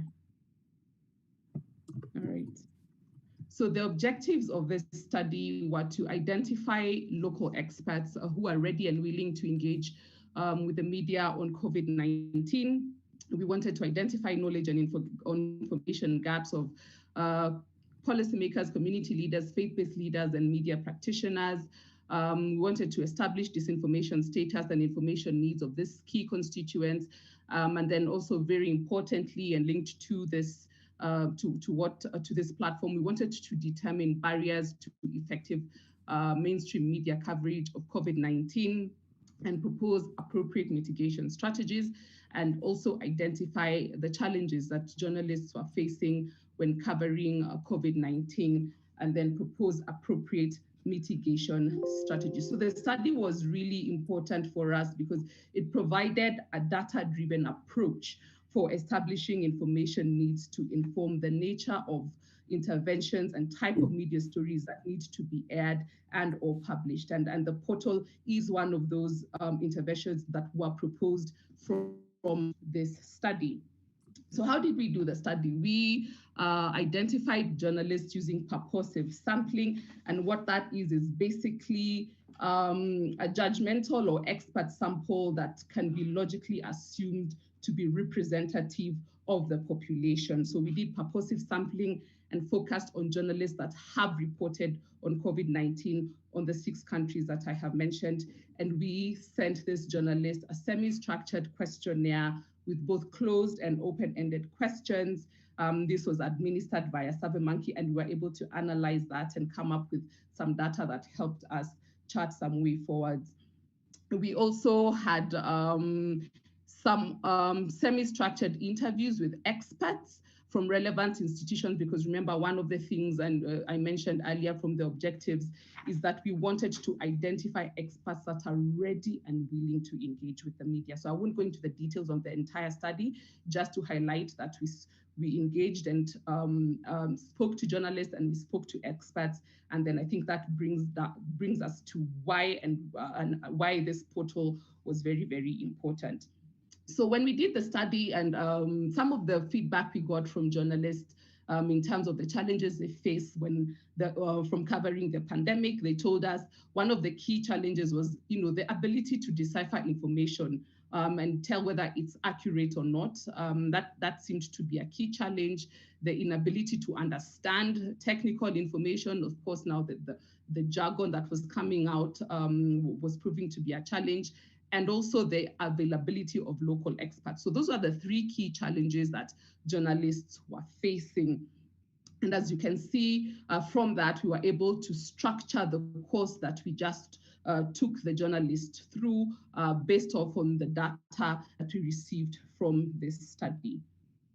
Again, another challenge that we saw media houses were facing was inadequate financial resources. That's outside of our control and the human resources. But another key challenge we saw was the inability to access credible sources. So, the experts were not readily available, and they didn't know exactly where to go to access credible information. And we thought, as a result of that, a one-stop source of credible information on the pandemic would be very, very, very important.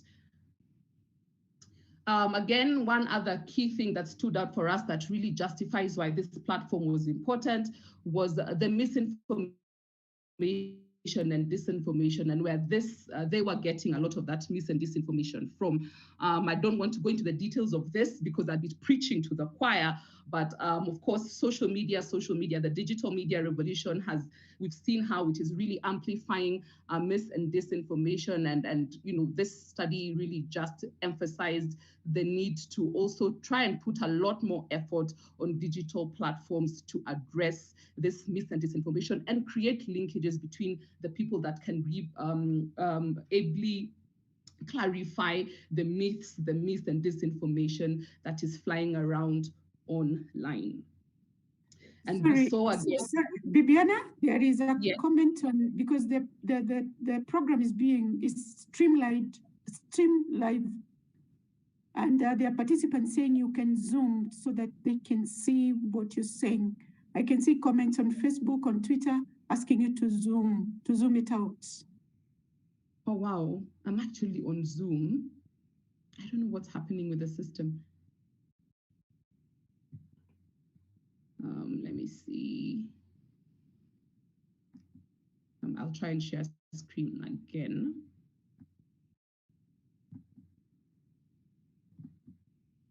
Are you able to see my screen? It's still on the PowerPoint mode, not presentation mode. Yeah. Okay, that's probably why they can't see it. Oh. Yeah. Wow. Proceed. Do I try and do this from another laptop? Would you give me a few seconds to try and do this from another laptop, or do I just proceed? Proceed. Okay. Sorry, I am so sorry to those that are. Viviana, you can share it with me. I can share on your behalf. Viviana, yes. Share with me so that I share from my end. Okay, I think that will really help. Apologies. Give me 1 second. So sorry.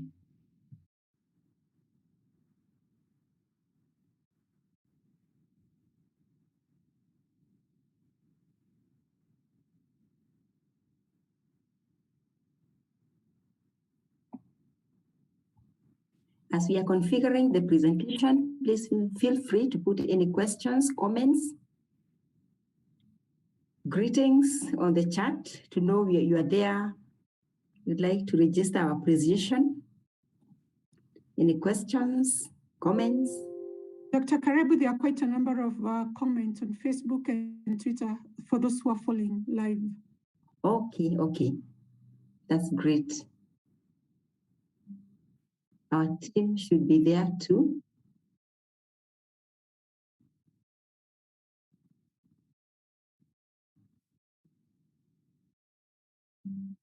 Perhaps, Dr. Karebu, as they configure, you could talk about the modules that have also been put for Purview that will be online very soon in parallel to this. Oh, yes. So in addition to what we have already implemented, this is the science communication, health communication for journalists, especially on COVID-19 and non-communicable diseases, and the Africa Checks fact-checking. We are already working with Purview, that is the Pan-African and e-virtual university of the African Union, and these courses are now going to be uploaded on a portal, which is an online portal. We are going to have a series of trainings, and so we'd encourage those that have gone through this course to let others know that these courses are there. And we are also going to provide you with that link. They're really rich because they have been prepared to equip journalists with more content, more knowledge and skills on how best to package health information. And being run through the Pan-African Virtual University, it also means that you have an opportunity to get yourself a certificate from a reputable African Union entity. So we'd encourage that you be on the lookout, you stay with us so that we can be able to share those links and you'll be able to participate in newer courses and more modules that will be uploaded very soon. Thank you. I see Bibiana is already up.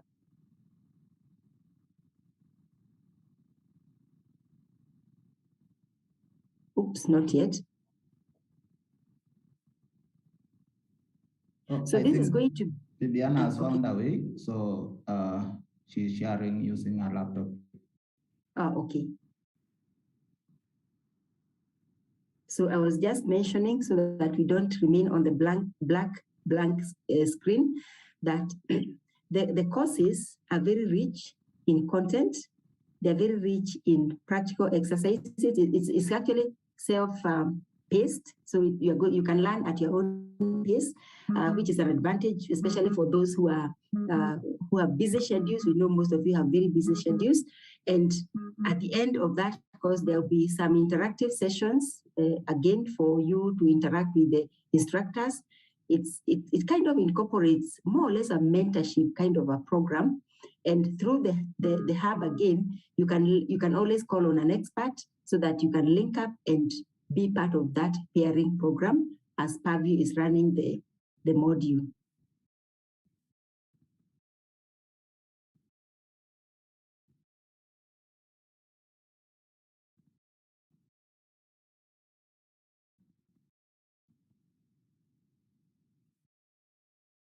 It is going to be administered in both English and French. Oh, now we are there, Bibiana. Can we see my slides now? Yeah, that's better. Oh, I'm so sorry. I'm so sorry. I mean, technology has failed me today, but we soldier on.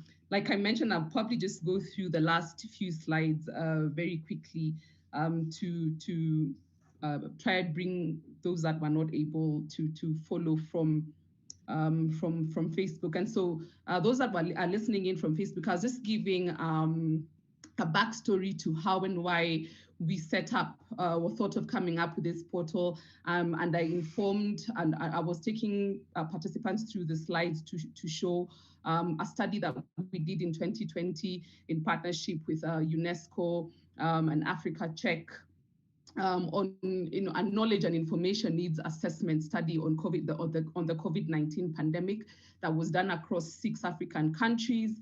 We structured the study in a way that we're able to get very good feedback from from experts and from journalists. And these are some of the challenges that journalists told us they were facing in as far as covering the pandemic is concerned. As you can see there, the ability to decipher information, what the accuracy of information, inability to understand the technical information, and availability of local experts. Those were the 3 key challenges that came out really strongly. And then the media houses, of course, the financial and human resources is beyond our capacity. But again, this issue of inability to access credible source of information was also apparent, and we thought again a portal would be a good intervention to address this challenge.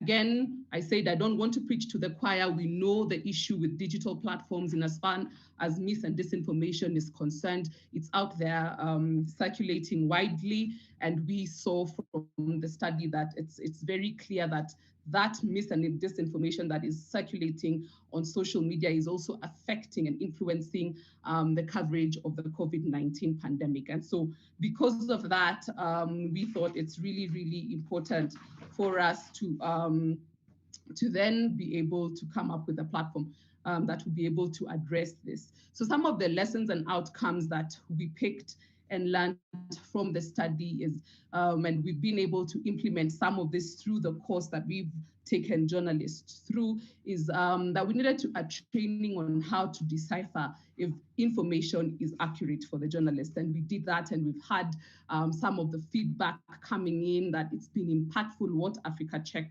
was able to take us through.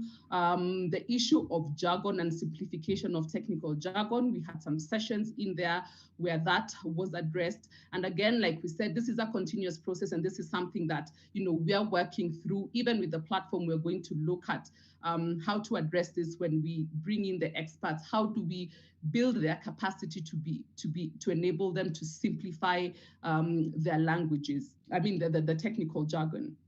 And then another thing that we learned that was really, really important is the need to have a database of local experts, and not just a database of experts, but those that are actually willing and ready to engage with the media. Because we know that, yes, the experts are there, but we've had a problem or a challenge with a number of them being very shy and afraid of engaging with the media. So we wanted a database where people, the experts that do sign up for this database are those that appreciate the need to actively engage with the media. And then lastly, like I mentioned, and I've kept re-emphasizing, the need to have a central information dissemination platform with accurate and verified information. This came out as a really, really, really important lesson because the journalists were saying there's a lot of information overload out there and misinformation and disinformation, and they have to work under very tight deadlines. And so it's very difficult for them between all of those challenges to be able to figure out,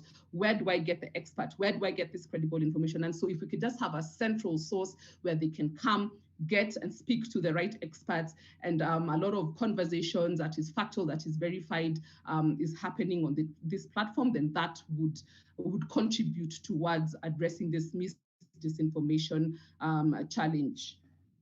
And so up to date, what have we been able to do to address, or at least speak to the lessons and outcomes that we learned from the study? We've been able to identify local experts that are willing and ready to engage with the media. Like I mentioned, this is an ongoing process, but we've started it by setting up the Africa Life Science Knowledge Hub. And this hub is being run by a steering committee of credible experts, people from the National Academy of Sciences, for instance.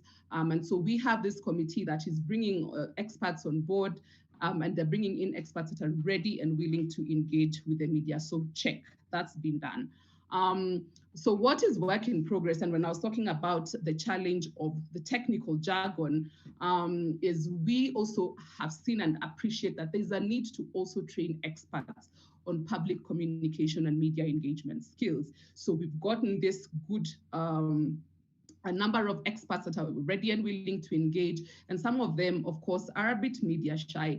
And so we're appreciating and seeing the need and importance to then capacity build them so that we enable them to effectively engage the media and help them understand the need of simplifying their language when engaging with a non-technical audience.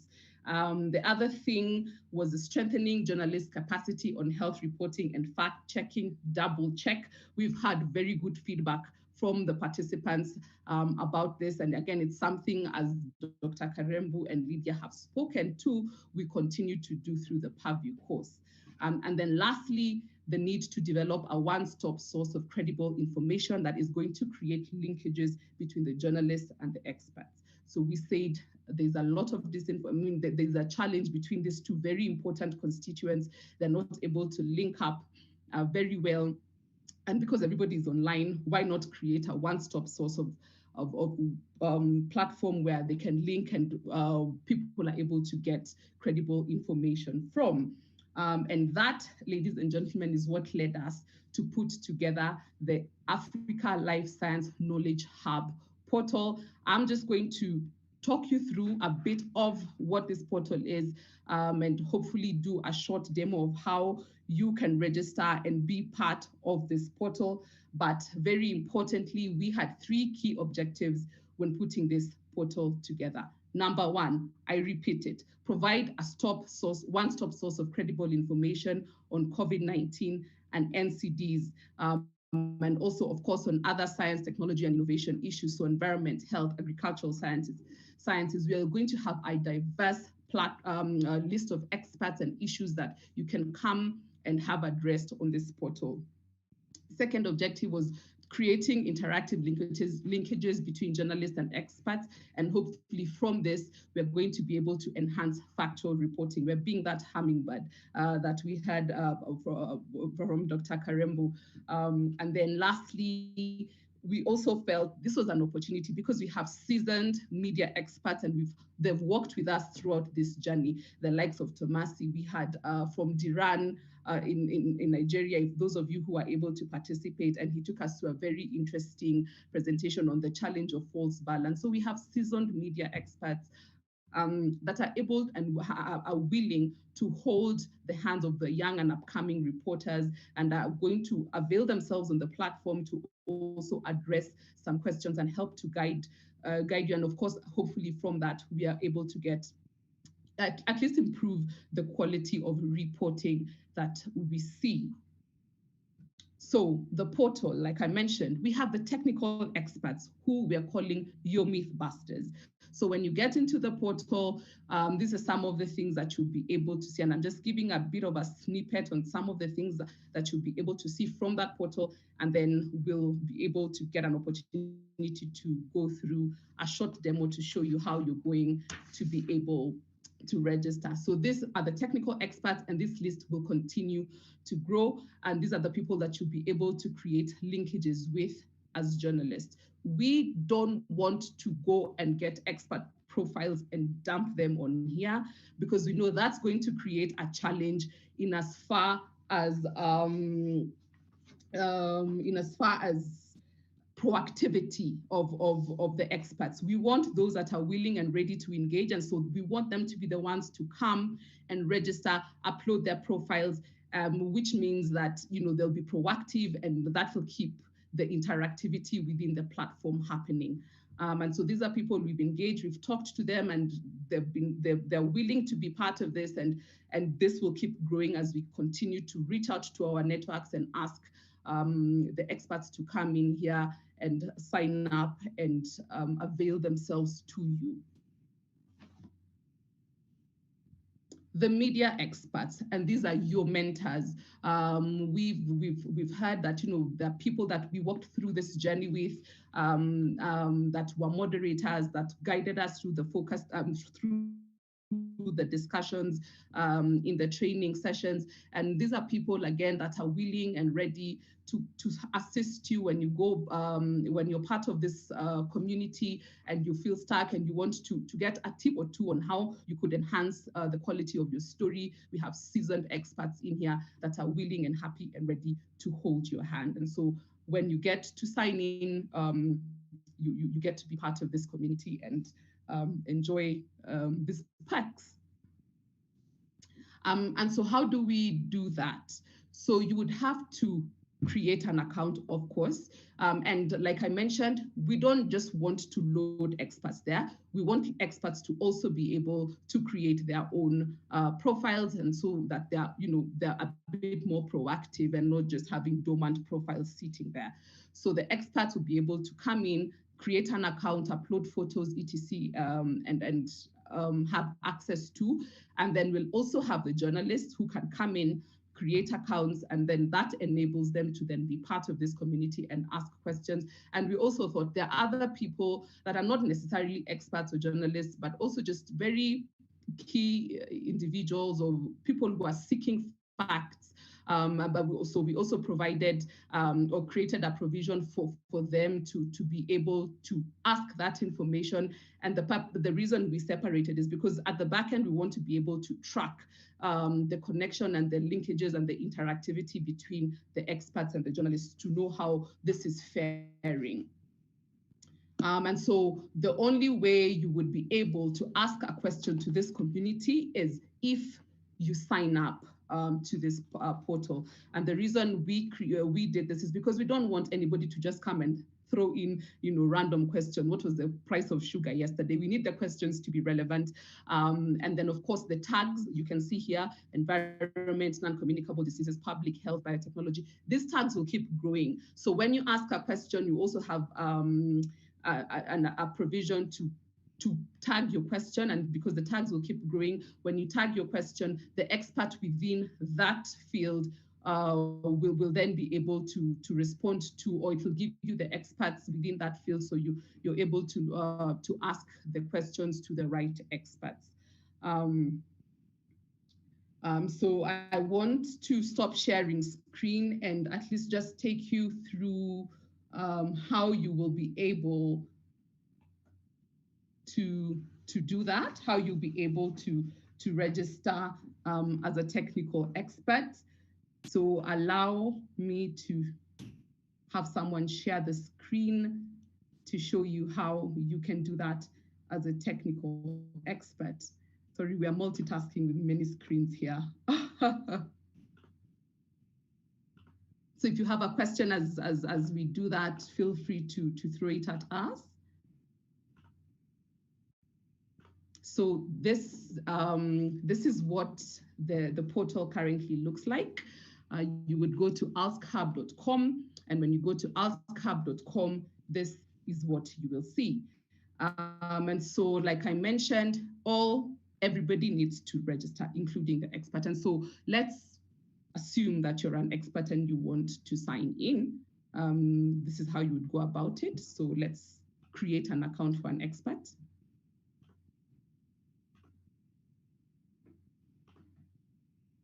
So you would create an account. I showed you this earlier. You're an expert, you select expert, scroll down. You would need to upload a photo.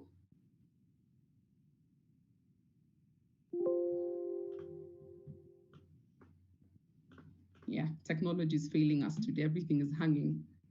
It chooses the best days. So you would upload your photo. And then once you do that, if you scroll down, there's the personal information. So you'd say Dr. Kamau Jenga, the expert would put in their organization, designation, director. If you're affiliated to Academy of Sciences, ETC, you do that. Then they would need to put in their email addresses and create a password. And then create account. And so when they do that, that will come to the back end. Your registration is successful and the account would have to be validated, because we appreciate that we can't just let anybody create an expert profile and then have the ability to respond to issues. That account would have to be validated. So we would get a notification on our end that there's an expert that is trying to create a profile. We would verify, engage with the expert, of course, share the rules of engagement with them. And then when that happens, they will be approved to be able to participate as an expert on the portal.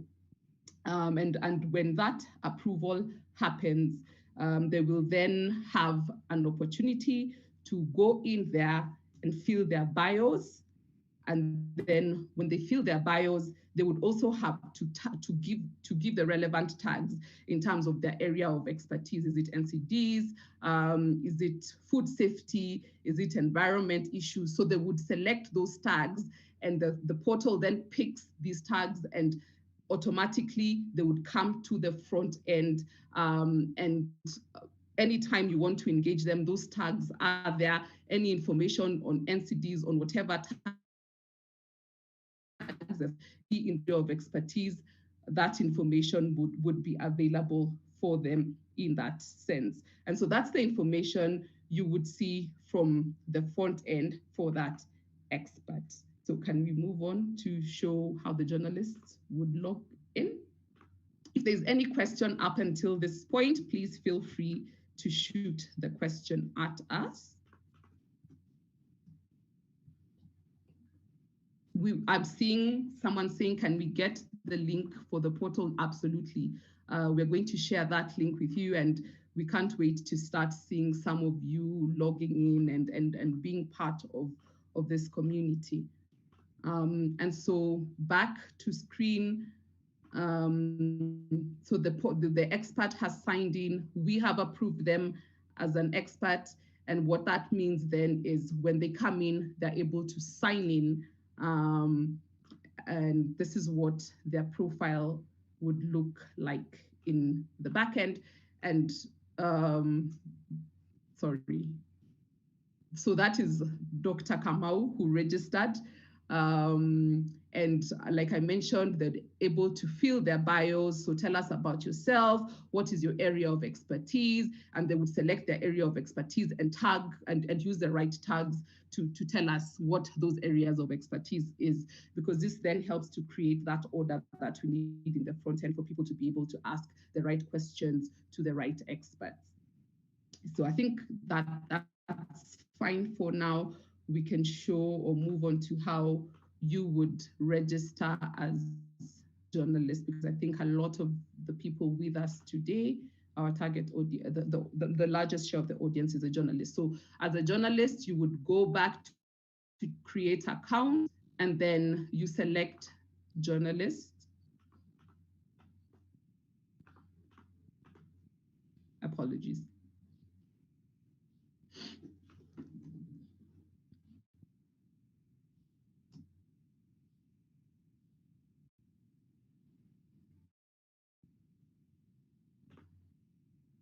So coming back, creating an account as a journalist, you'd select that, upload, I mean, just go through the same processes. I think in the interest of time, we won't go into the details we're going to share the link for you to sort of play around with this and see how it works. But you would need to, again, create an account. And when you do that, it will come to the back end for us to have a look. And when we do that, we will be able to approve. And then you get a notification in your email. And then you can come back in and fill your bio in the same way that you saw for the experts. And then that is when, from that level, you have an ability to ask questions and contribute or engage on this portal. Like I said, we don't want anybody to just come and ask about the price of sugar. We want to have a layered approach and a system of verifying and also tracking the conversations that are happening. So once you throw your question in, it doesn't just directly go to the expert, because we also don't want to overwhelm experts with irrelevant questions. You would get an approval from our end, and then those valid questions, once we approve, would go to the select expert. The expert you selected, they would get a notification in their email saying, hey, you've got a question from XYZ, please respond to that. And then the expert would then respond to that question. And like I mentioned, you will be able to then see that response in the front end of the website, and it would appear under their profile, and the journalist account would also get a notification that their question has been answered, and they can see the response to their question within their account that they've created, and also at the front end of the portal, because it's not just about the journalist who has asked the question being able to see the response to that question, but they could be the larger community that might also benefit from that, from the response that that expert has given. And so, ladies and gentlemen, that is more or less what the Ask Hub is about. Allow me to stop share so that I can project the last slide. Please project the last slide for me from the presentation that I was sharing earlier.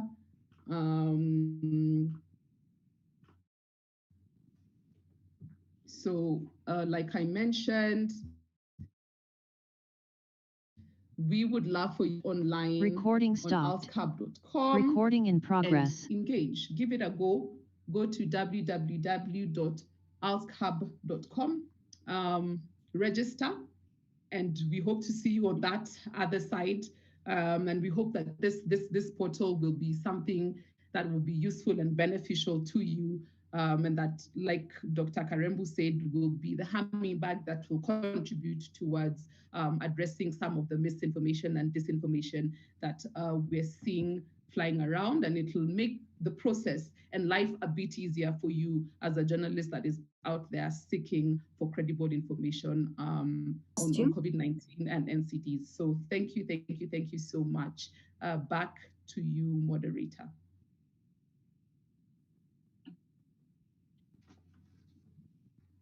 Margaret? Or is it Tomasi? Tomasi? Okay, yes, thank you. All right. This is Walter. Okay, yes, good. Okay. Continue, Walter. Thank you, Bibiana, for that elaborate description of the portal and how instrumental it will be in facilitating journalist expert engagement and especially contributing to more accurate and impactful media reporting on health, especially given that this app will be a one-stop source of resourceful and reliable health information. Now, without ask Margaret to lead us into the next session, where the partners will just briefly chart the way forward, giving us the next steps going forward. Margaret. Thank you very much. We appreciate the questions we are getting on Facebook and on the chat. Keep them coming and keep the momentum because really this is what it's about. Africa is ready, Africa has what it takes, and we should be able to correct the narrative and also change that narrative and reframe it so that we can be also part of global community that is engaging with our experts, that we are making our messages context specific. And when we get down to the communities down there using the community media, we also hope that this portal can be useful because again, the infrastructure is improving in Africa, electricity, ICT connectivity, we have phones, and some of the things we like to do later is to ensure, even for those in the rural areas, if you don't have an Android phone, you can be able to use an SMS call that you can be able to also ask a question. We know the radio stations in the down in the community, our communities are doing a marvelous job, but they can do better if they're able to link with the experts up here. So for us, that is what we had. I say that, whatever has a beginning, just as the book of Ecclesiastes tells us, has an end, and there's a season and activity for everything. The activity we had with you was for the 3 months, but before we completely conclude, I would like to invite our partners, just 1 or 2 words to say something, and then we close the session. We are already cut off time by more than half an hour, which is not a good thing for us. So do we have, can we have Africa Check?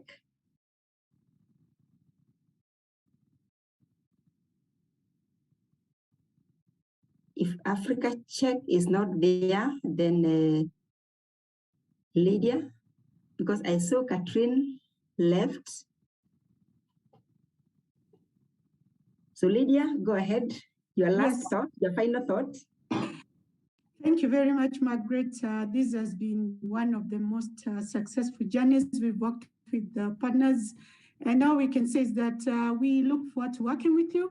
And in addition to the portal that ICE Africa has put in place, one of the areas that we thought that really needs special attention is the community radios. And this is because the community radios, as you can see, you're presenting in English, but most of our community radios prefer local languages that they can resonate with.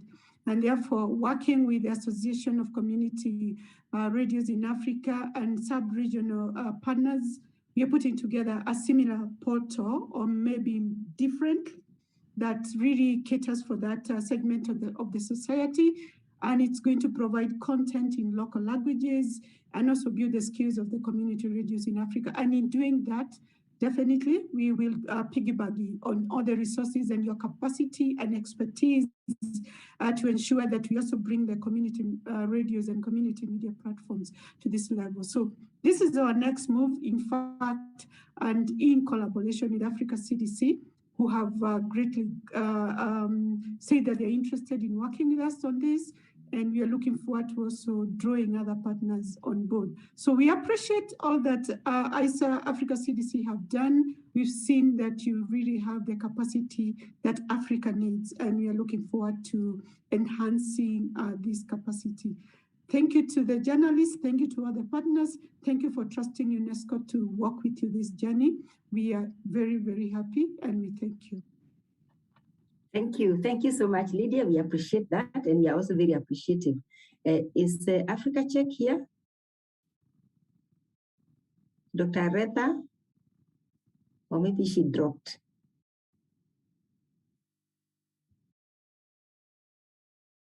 Okay. Colleagues, ladies and gentlemen, I want us to join hands in thanking our moderator, Pa Tomasi, for doing such a great job managing all the presenters and trying to fight with the time, but I know it's always difficult. But again, we were doing 2 things. We combined them because we thought, instead of again tiring you, calling you back to launch this portal, it's your portal. We are going to do a lot of pairing, experts and journalists.